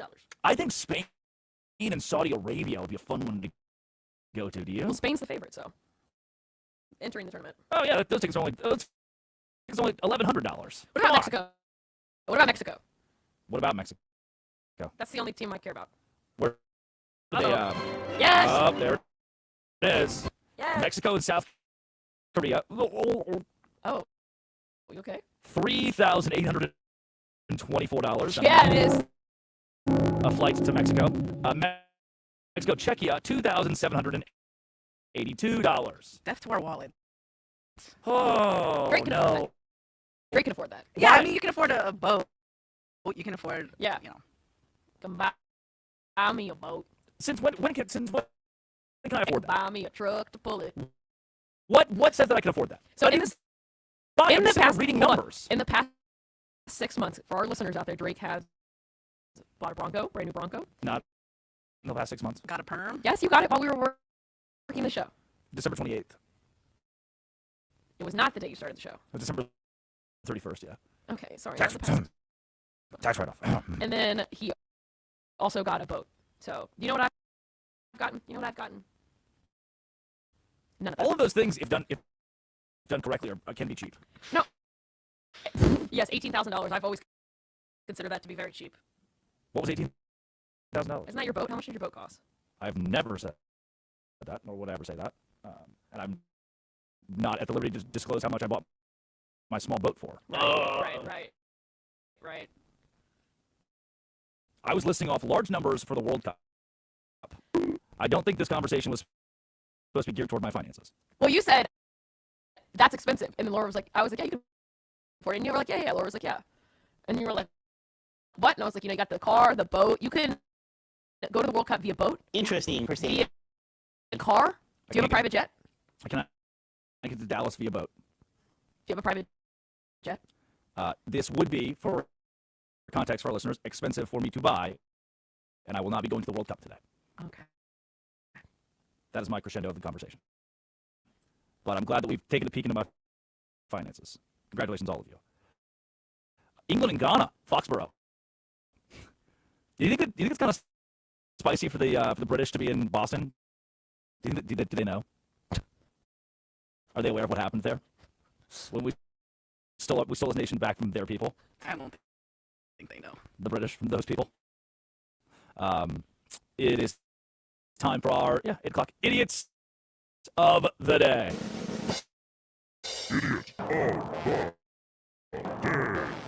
You are an idiot if you don't love this. It's like 2.5 minutes long, so we don't have to play the whole thing. But there's an interview from a local station in, looks like Dallas. It's a Dallas Fox News, Fox 4 in Dallas. 2026 FIFA World Cup kickoff in the Arlington Entertainment District. This will go down as one of the great interviews in the 2026 World Cup for a guy who doesn't speak English but does his very best. Yeah. Nice to meet you. Okay, my name is. Okay. Yeah, my name is Hirochika Oh, wow. It's live? Okay. It's live? Yes, it's live. Yeah. How excited are you? You were so excited, right? Japan, right? Excuse me. Okay. I cannot speak English, but I'm excited. Yeah, baby! Let's go! Japan, baby! Hey, look at this lit. Okay, what are we looking at? Oh my gosh, can you tell me what this is? We're looking at his back. Japanese. Toyama. Okay? Toyama's message. いっぱい集めてる。Yes, collection. Message collections. Toyama's message collections.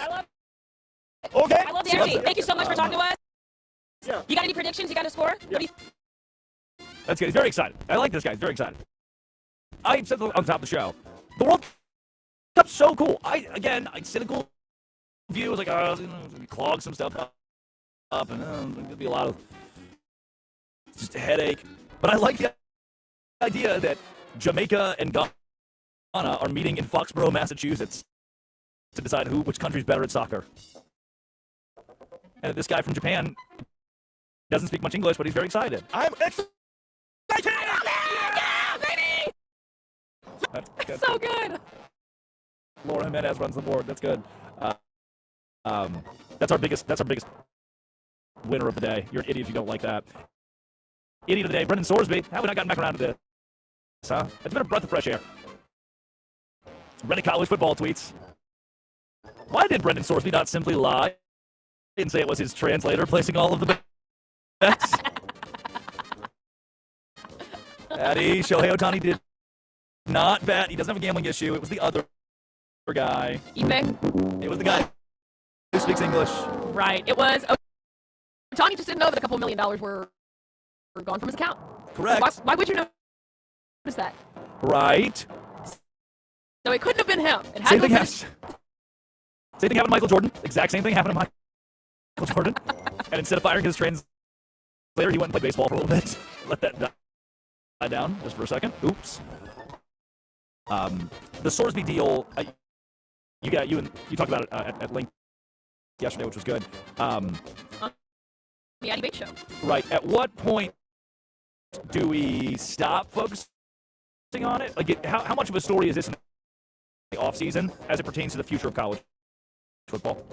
There are just so many different angles to it. So who's going to be the quarterback for Texas Tech? Dylan Raiola? Coming back? It will be Will Hammond. So Will is the backup towards ACL, had a really good year last year, but obviously was benched because he tore his ACL. Okay, so then, Texas Tech, they weren't bad last year, as much as I hate to admit it, they weren't bad last year. So they're very good at football. What's the storyline for them? What does this mean for future if other people break other rules? What does that mean? Can we just do anything in college sports now? It's going to talk about the changes that need to be made. I think it's a big story, and it's not necessarily, oh my God, the guy bet. It's just like, how is this going to change the college football landscape? It's a huge story. I think Texas Tech will still be in the Big 12 championship and will still win double-digit games. What? Their roster is incredible. They did it again. They reloaded out of the portal. They're spending more than anybody else in the Big 12. And they're spending top 15 in college football, and Joey McGuire's winning like it. So I think Texas Tech, with Will Hammond, and McGuire was clear, they didn't want to go after Sorsby, which is pretty funny. They wanted Will Hammond to be the starter, but after he tore his ACL, they needed to go to the portal and find an option for next season. So Hammond would have been the guy, and I believe that's true. Hammond played really well last season before he got hurt. So Texas Tech is going to be fine. The ramifications on college football, is that the question here? Yeah. I do think there will be good that comes from this. And that's in the same way that one day we woke up as society and said, if guys smoke weed, not that bad. Because 10 years ago, if guys smoke weed, you get suspended for the rest of time and all eternity, and we hate you. Laramie Tunsil, which all Laramie Tunsil did, as weird as that was smoke weed. And so, as that is filtered out of being a problem in college football, I think gambling is going to get looser. Can you gamble on your own team? No. Will that rule change? God, I hope not. Can you gamble on the Kentucky Derby? You should be able to. And right now, those limits are set at like $1,000. You can only gamble up to like $1,000 on pro sports. I hate that. Let the kid who's making $5 million in NIL feel something, and let him gamble on the Miami Dolphins. Am I wrong in that? Am I wrong in college sports, college players being able to bet on things that aren't college sports? No, that's what I said yesterday. I was like, I do not care if you bet on Romanian horse racing or whatever. Like, I don't care. That's your money. That's your prerogative. It's when you start betting on your own games, that's when it becomes a problem. Can I tell you something that I would disagree with in almost every other way? I've always thought, because people are like, well, if you make it legal, it's easier to police. I've always thought that's a really stupid reason to make things legal. People love to say, like, oh, if we allow everybody to do it, then from there we can monitor this. In this setting, I agree with that. If sports gambling's legal in all 50 states, and you can do it in Wisconsin, you can do it in Florida, you can do it in Texas.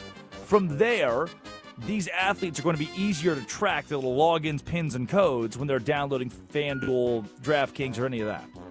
Do I think that crystal meth should be universally legalized so that we can track it? Probably not. Yeah, I'm being told no by our production staff in my ears that the answer is no. Good answer. Did you know they're flying planes into the ocean in Bimini, this little island off the coast?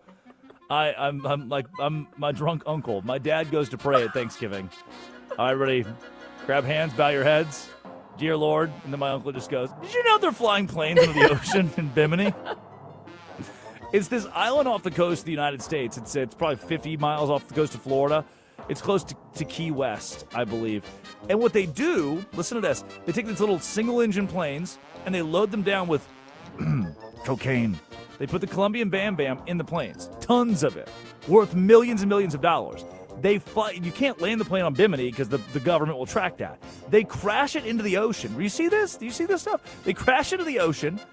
The cocaine floats. They collect it with these boats. And they lose a plane. It's $150,000. But the government can't track them. And now they have millions of dollars worth in Bam Bam. That's kind of brilliant. It's a little brilliant. Innovation that excites. Mm-hmm. And the water's so clear in Bimini. Ben Affleck was telling me about this. Sorry, I took 7 Benadryl last night. This came to me in a dream.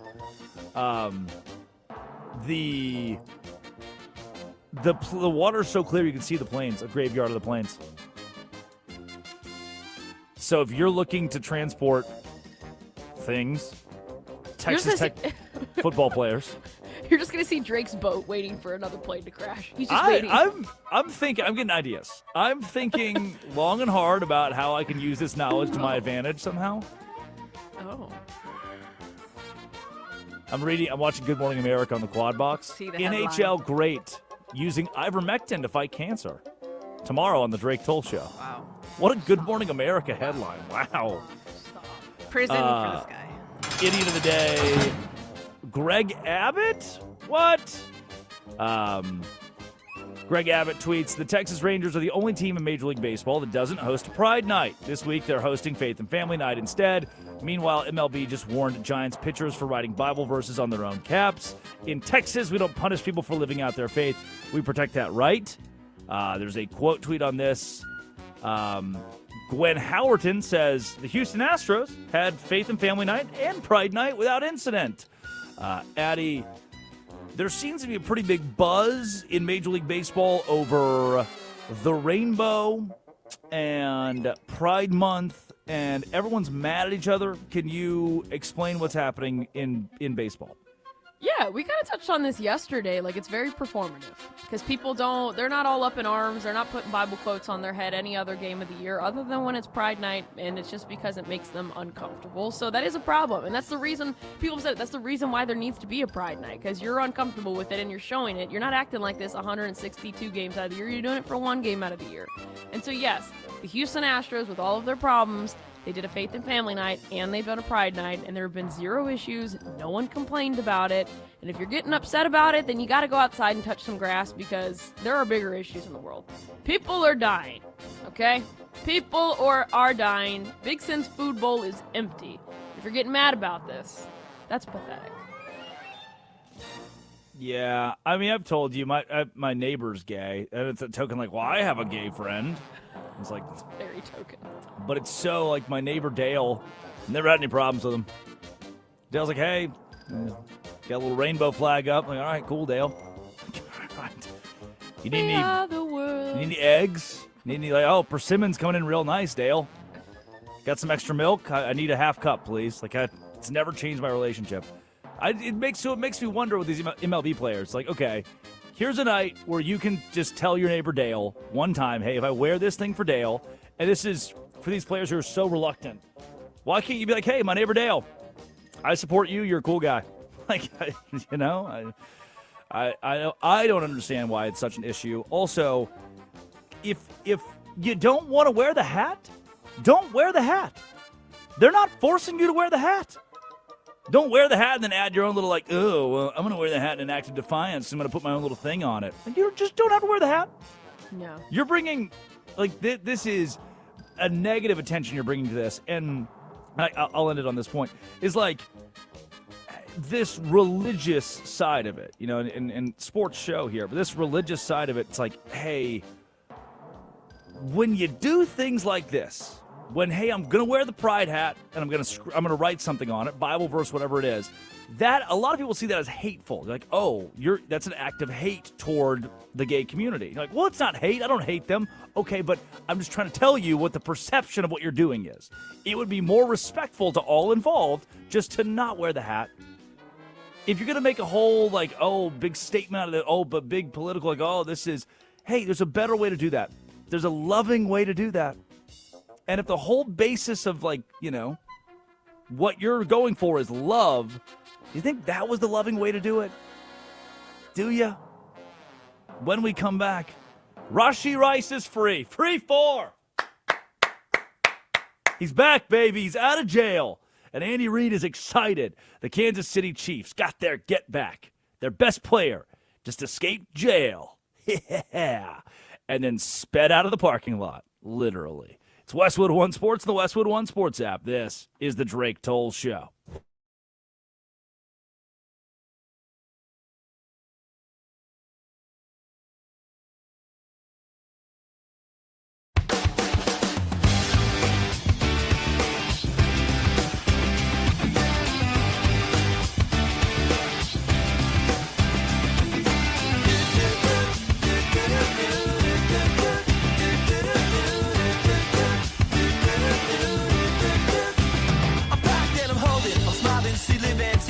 She lives for me, says she lives for me, ovation. Who will motivation? She comes round and she goes down on me. And I make you smile like a drug for you. Do ever what you wanna do, coming over you. Keep on smiling what we go through. One stop to the rhythm that divides you. And I speak to you like the chorus to the verse. Drop another line like a coda with the curse. Coming like a freak show takes the stage. We give them the games they play. She say, I want something else to get me through this semi-time kind of life. Baby, baby, I want something else. I'm not listening when you say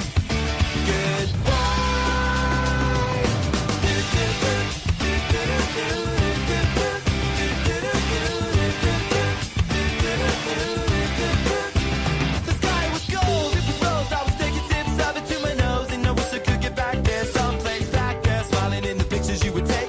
To a crystal meth, lift you up until you break. It won't stop. I won't come down and keep stop with the tick-tock rhythm. I bumped for the drop and then I bumped up. I took the hit that I was giving, then I bumped again, then I bumped again. I said, how do I get back there to the place where I fell asleep inside you? How do I get myself back to the place where you said, I want something else to get me through this semi-time kind of life. Baby, baby, I want something else. I'm not listening when you say goodbye.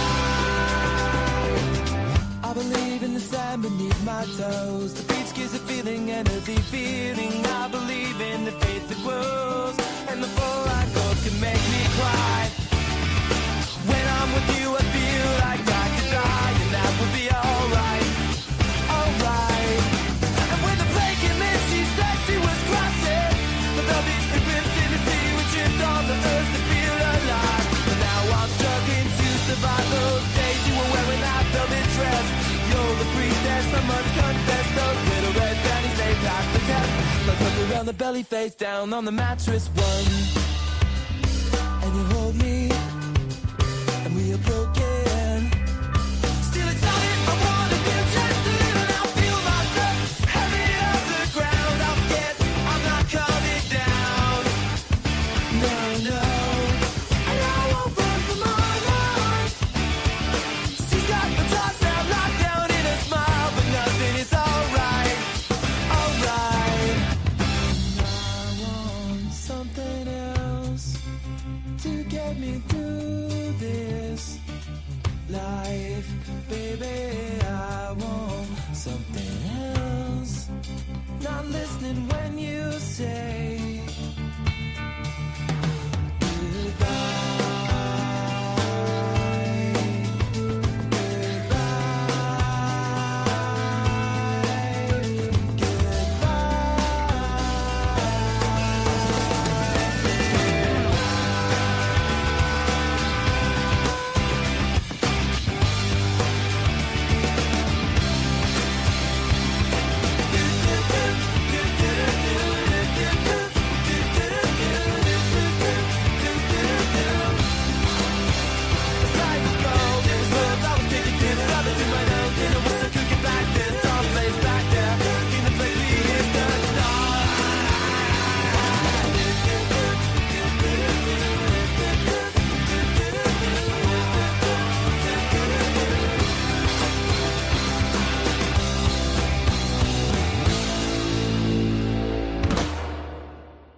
she lives for me, says she lives for me, ovation.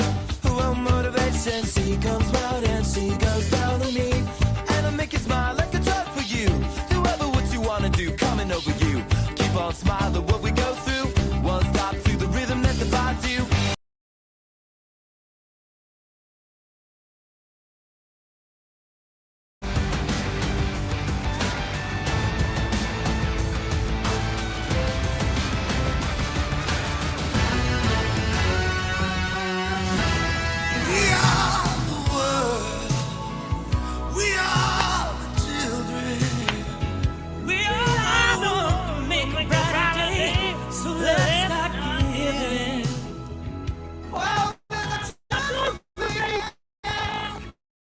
Now that is a World Cup song. That's what you do. I mean, it wasn't a World Cup song, but. Weren't we trying to save the world in like a different way? Yeah.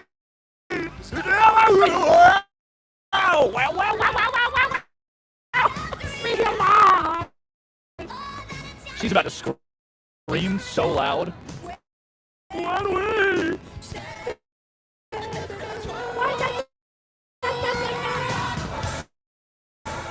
She's still around, Cyndi Lauper. Yes, better alive. Alive.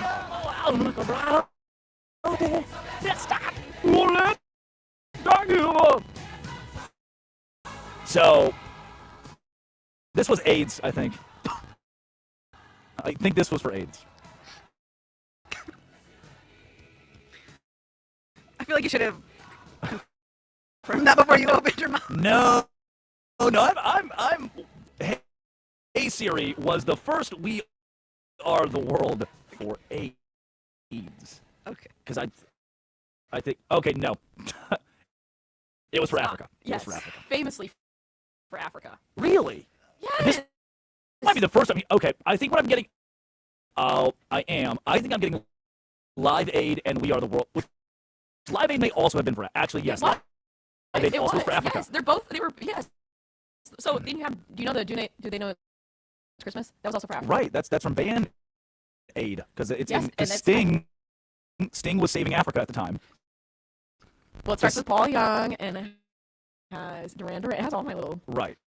And the entire premise of the song is, Africa is so poor and desolate. No, it is not. That's the whole where point of the song. nothing ever grows. No, stop it. No rain or rivers flow. Stop. Yes, Drake Literally knows the that this Nile makes me River.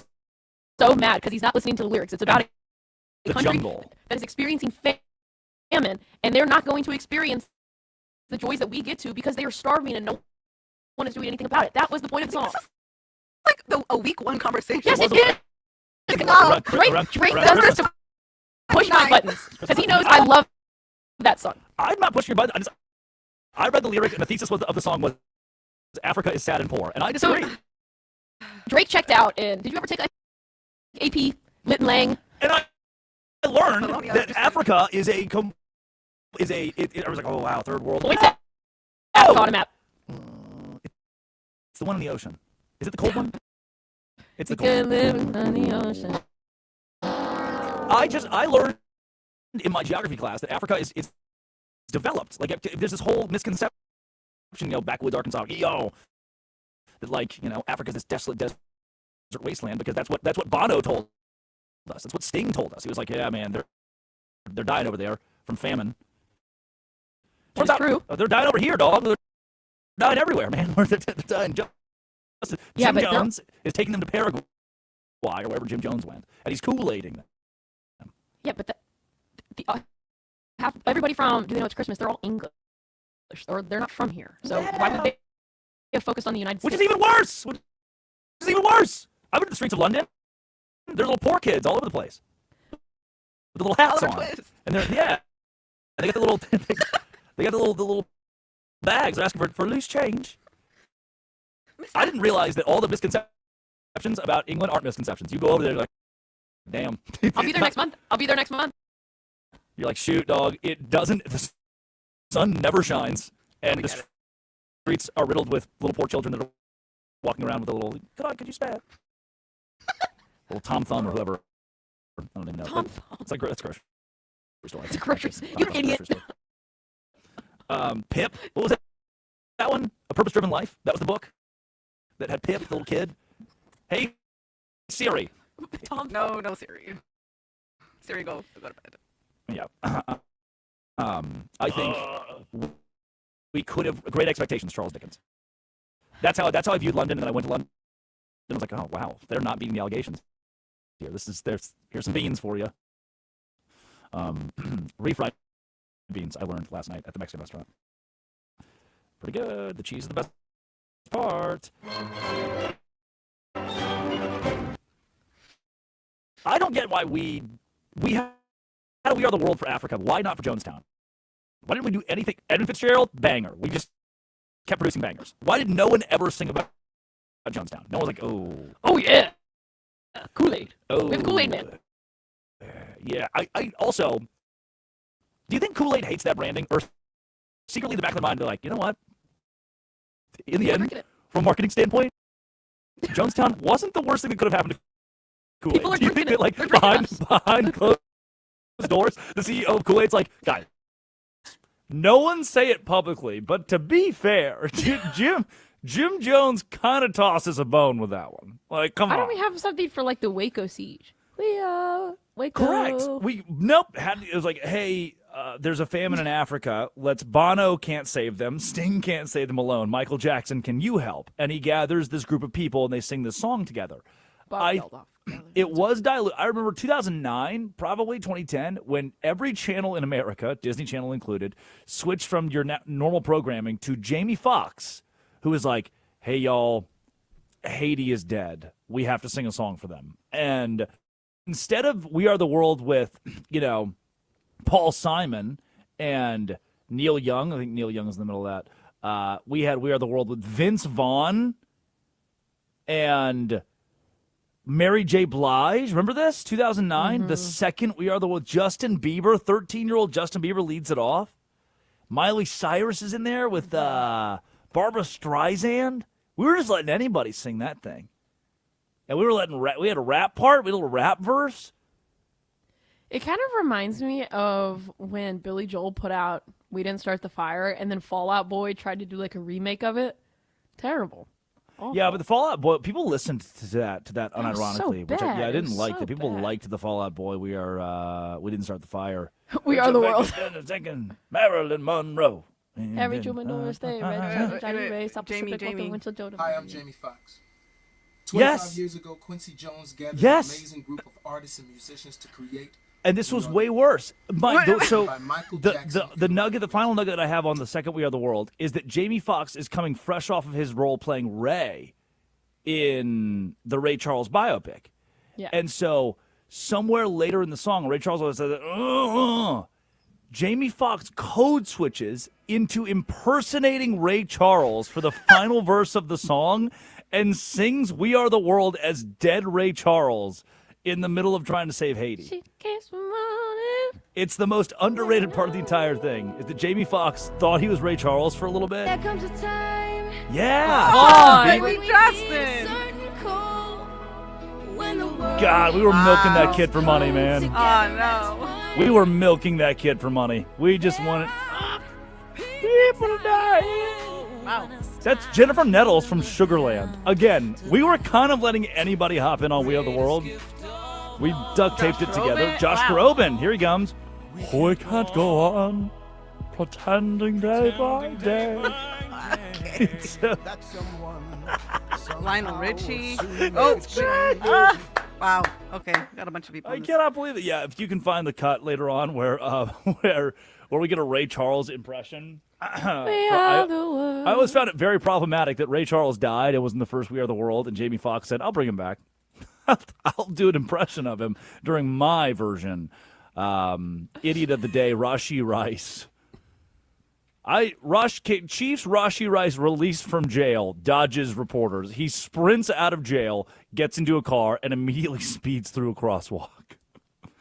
So Rashee Rice, #free4, it's just one of the great NFL, guy does bad thing, NFL not care. Critics argue that NFL's disciplinary approach hasn't broken a cycle of behavior. 2024 high-speed collision where Rice is 100+ miles an hour, crashes the car, gets out of the car. There's a Chiefs player. He plays for the Chiefs. Gets out of the car and runs. And so the NFL says, well, did he do weed? They're like, well, yeah, he did weed. Okay, did he do alcohol? Yeah, he may have done alcohol. And the NFL is like, okay, well, did he gamble? No, he didn't gamble. Oh, great. All right. What's the issue? Should have said that at the beginning, man. As long as he didn't gamble, get his ass back out there. And it was a great quote it came out of the Chiefs camp. Andy Reid said, "We're excited for Rashee to get him back from jail. We're anxiously awaiting after his 30 days because he broke parole. He was on parole. The NFL player Rashee Rice was on parole, and then he did weed again during his parole. And so they threw him in jail for 30 days. A common grievance that I would tend to agree with is that players on successful teams or successful players will receive light scrutiny. And though the franchises will kind of let it pass, and there's just the Fridays, it's always a Friday news dump. Like, Friday afternoon, no one's really paying attention. Let's just send Rashee Rice to jail. And the league is not really doing anything. The league looks into these things and they say, well, insufficient evidence. Like, we have the car. It's broken over there. We did the blood it crashed and ran. And the league's like, again, did he gamble? As long as he didn't gamble, we're good. He's going to be fine. Rice faced serious felony charges, including collision involving serious bodily injury and fleeing the scene. And observers felt that a 6-game suspension did not adequately match the gravity of driving over 100 miles an hour into someone and then fleeing the scene. And I would argue that the league's personal conduct policy should probably yield some harsher penalties for guys who drive over 100 miles an hour into people and then flee the scene. That is bad. But the NFL continues to clear Rashee Rice. And there is no further discipline. Sir, do you feel you have been rehabilitated? Rehabilitated. What is that word? That's my best Morgan Freeman. The scene over and over in Shawshank Redemption. Do you feel you have been rehabilitated? Well, yes, sir, I've been rehabilitated. And they let you go on parole. Do you feel like Rashee Rice has been rehabilitated from driving his car into people? I don't. Am I alone in this? The guy who just sped out of jail, the guy the Chiefs are like, I can't wait for him to get out of jail. America is having a fit over Brendan Sorsby. When Brendan Sorsby in 2022 sat down at his little laptop, his stupid little laptop, and said, boop, boop, boop, boop, boop, boop, and bet on the under for receiving yards for one of his teammates, that had no bearing and effect on you. It didn't change your life at all. You didn't know about it. Rashee Rice, when he drove his car into people and created a pileup and then fled the scene, that directly affected dozens of lives, and he could have killed someone. And you know what? While all of college football says we can't play Texas Tech, we hate Texas Tech, Texas Tech's the worst. They're going to aid and abet Brendan Sorsby, this criminal. But the second someone drives their car into people, God, well, man, we can't wait to get him back. We're praying for him. We're really excited to have him out of jail and back on the football field. Am I off here? Am I the crazy person? Am I nuts for this? Well, yes. You are crazy. Yes, for sure. 1,000%. But you already know what it is. Everybody's got the free 4. He was always going to come back. It was never going to be an issue because we just sweep all that under the rug. Oh, that's it. He drunk drove? Give him a bonus. That's fine. Oh, he gambled? Gulag, Guantanamo. Never again. Never see him again. When we come back, Kylian Mbappé is the greatest player on earth. Not named Lionel Messi. Ageless. Westwood One Sports, the Westwood One Sports app. This is the Drake Toll Show. We're a month.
Swift while flying. FDA, big bank is buying. Fake computer crashes dying. And cloning, well, they're multiplying. Fashion shoots with Beckett Hansen. Courtney Love and Marilyn Manson. You're all pics, run to your mansions. Come around, we'll kick your ass in.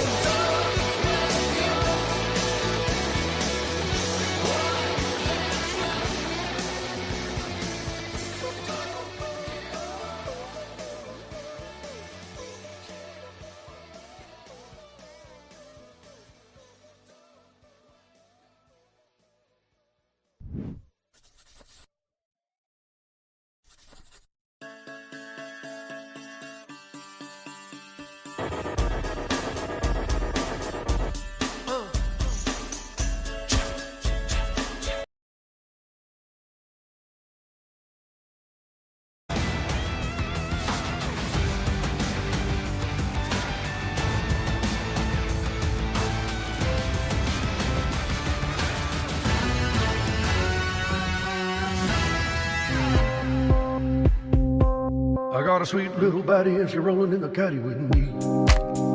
Paul Cawthon brings us back on the Drake Toll Show.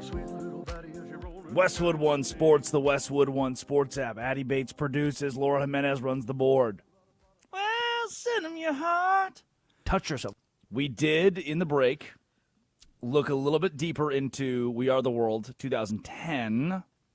Yes, Jamie Foxx does have a Ray Charles impression after the death of Ray Charles in the in We Are the. What does he say? What does Jamie Foxx say?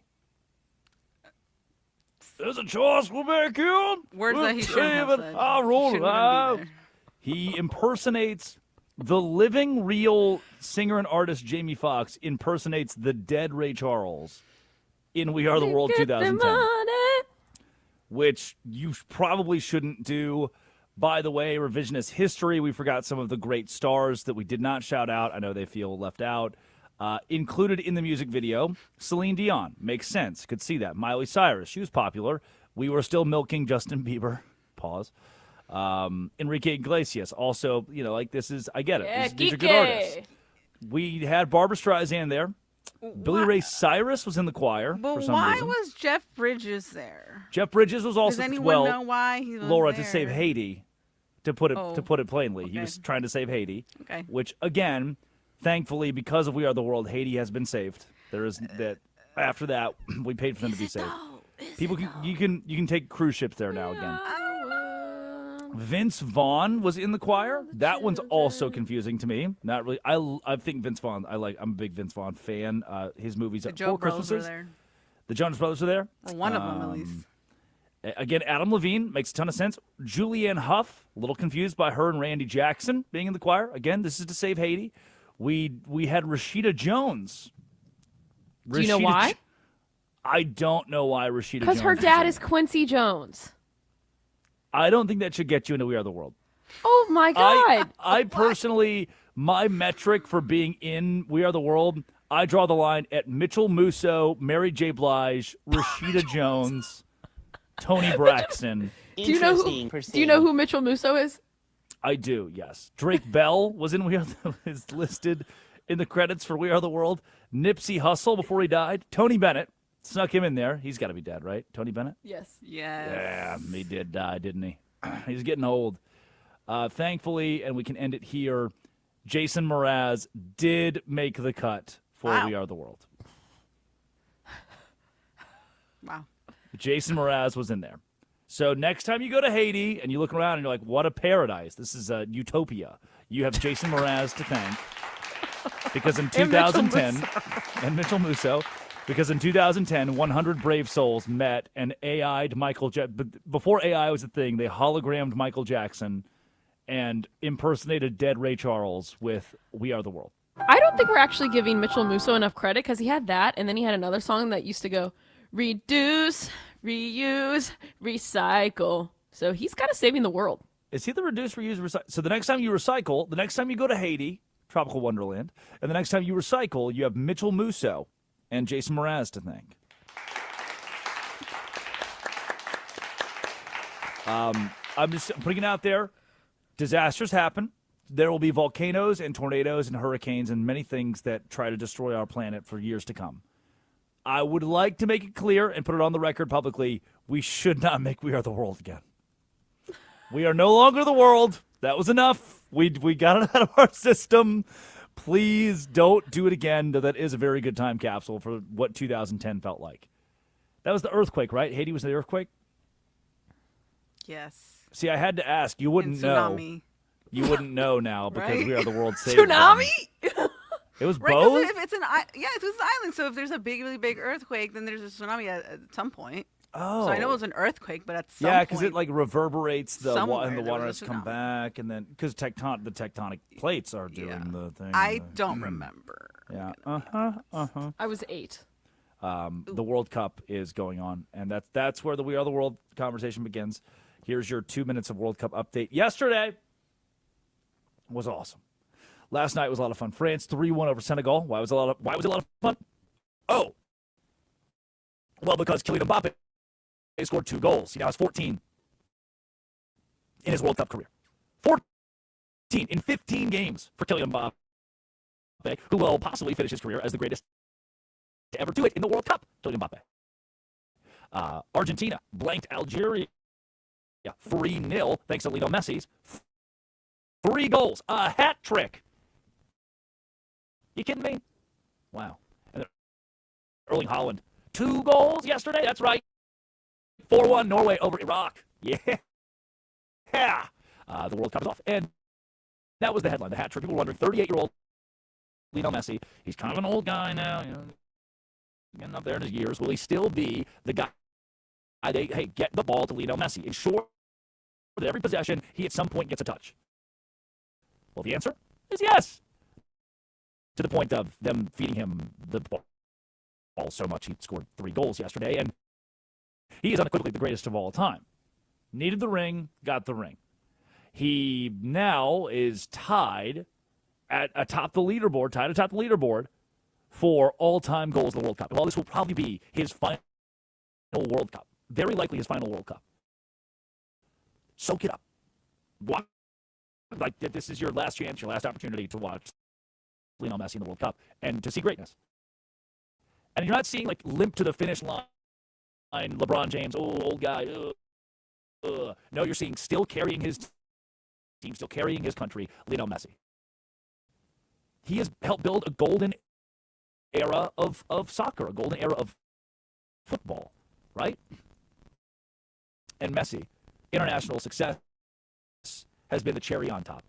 And his hat trick yesterday was a A1 headline. Kylian Mbappé right behind him, 14 career goals. Did you get that? 38-year-old Lionel Messi has 16 World Cup goals. 27-year-old Kylian Mbappé has 14 World Cup goals. That's absurd. He's only 27 years old. 14 goals in 15 games. Absurd. Georgia knocks off Texas yesterday. West Virginia over Troy at the College World Series. Today, we will continue in Omaha with West Virginia taking on North Carolina. Oklahoma playing Georgia. It's double eliminations. The Dogs have to win twice. The Mountaineers have to win twice. World Cup rolls on. College baseball rolls on. The MLB does whatever it does. It's time for Who Are They? It's Wednesday. Drake Toll, are you ready? Because it's 7, it's nominal, right? Okay. Cool. Alrighty, so here's your first person. This person was born on this day in 1987. By the way, Laura, you can jump in first if you beat Drake to it. Is there supposed to be a bet here? Yeah, Is but there? the business stinks for this one. It isn't great for this It's one called Pigeon on Holiday. Oh, geez. There it is. I love it. I don't know what to tell you that's a bet for this, but yes, it's right here. I love pigeons. I love pigeons. I'm sorry. This person born on this day, 1987. He's an American Grammy Award and Pulitzer Prize winning hip-hop singer-songwriter. Born when? Born in Compton. Okay, here's Ice Cube. 1987, guys. Oh. Born in 87. Yes. Compton. Sit down. Can't be humble. There you go. You suck. Here's the next one. This person was born in 1943. He is an American pop singer and piano player. He's born in New York City, and some of his songs include Mandy and I Write the Song. No idea. Sir William Joel. And his biggest song is Copacabana. At the Copa. You know who sings that? Tom Jones. Barry Manilow. Okay. Well, this isn't going well. Okay. 1980. This person was born on this day, 1980. American tennis star, considered one of the all-time greats of women's tennis, and born in California. Oh my God, I can't remember her name. We just said her name. Venus Williams. Yeah, well, It is Venus. Oh, I'll say her sister. Never mind. All right. We're tied 1-1. This person is the lead singer and guitarist for the grunge band Pearl Jam. Oh, no. Nope. Eddie Vedder. Whoa. All right, we got time for one more. This is a Canadian, British, American actor, comedian, producer, and director, and screenwriter. He voiced Shrek. And the Cat in the Hat. Oh my gosh. He was just on my screen. His name is so close to a serial killer, to a fake. It is the same thing as a fictional serial killer. Right. From Halloween. Right. Wow, Blake. What's his name? Mike Myers. Mike Myers.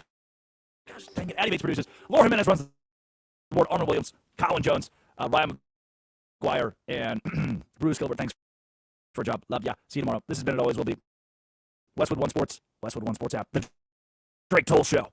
This is Westwood One.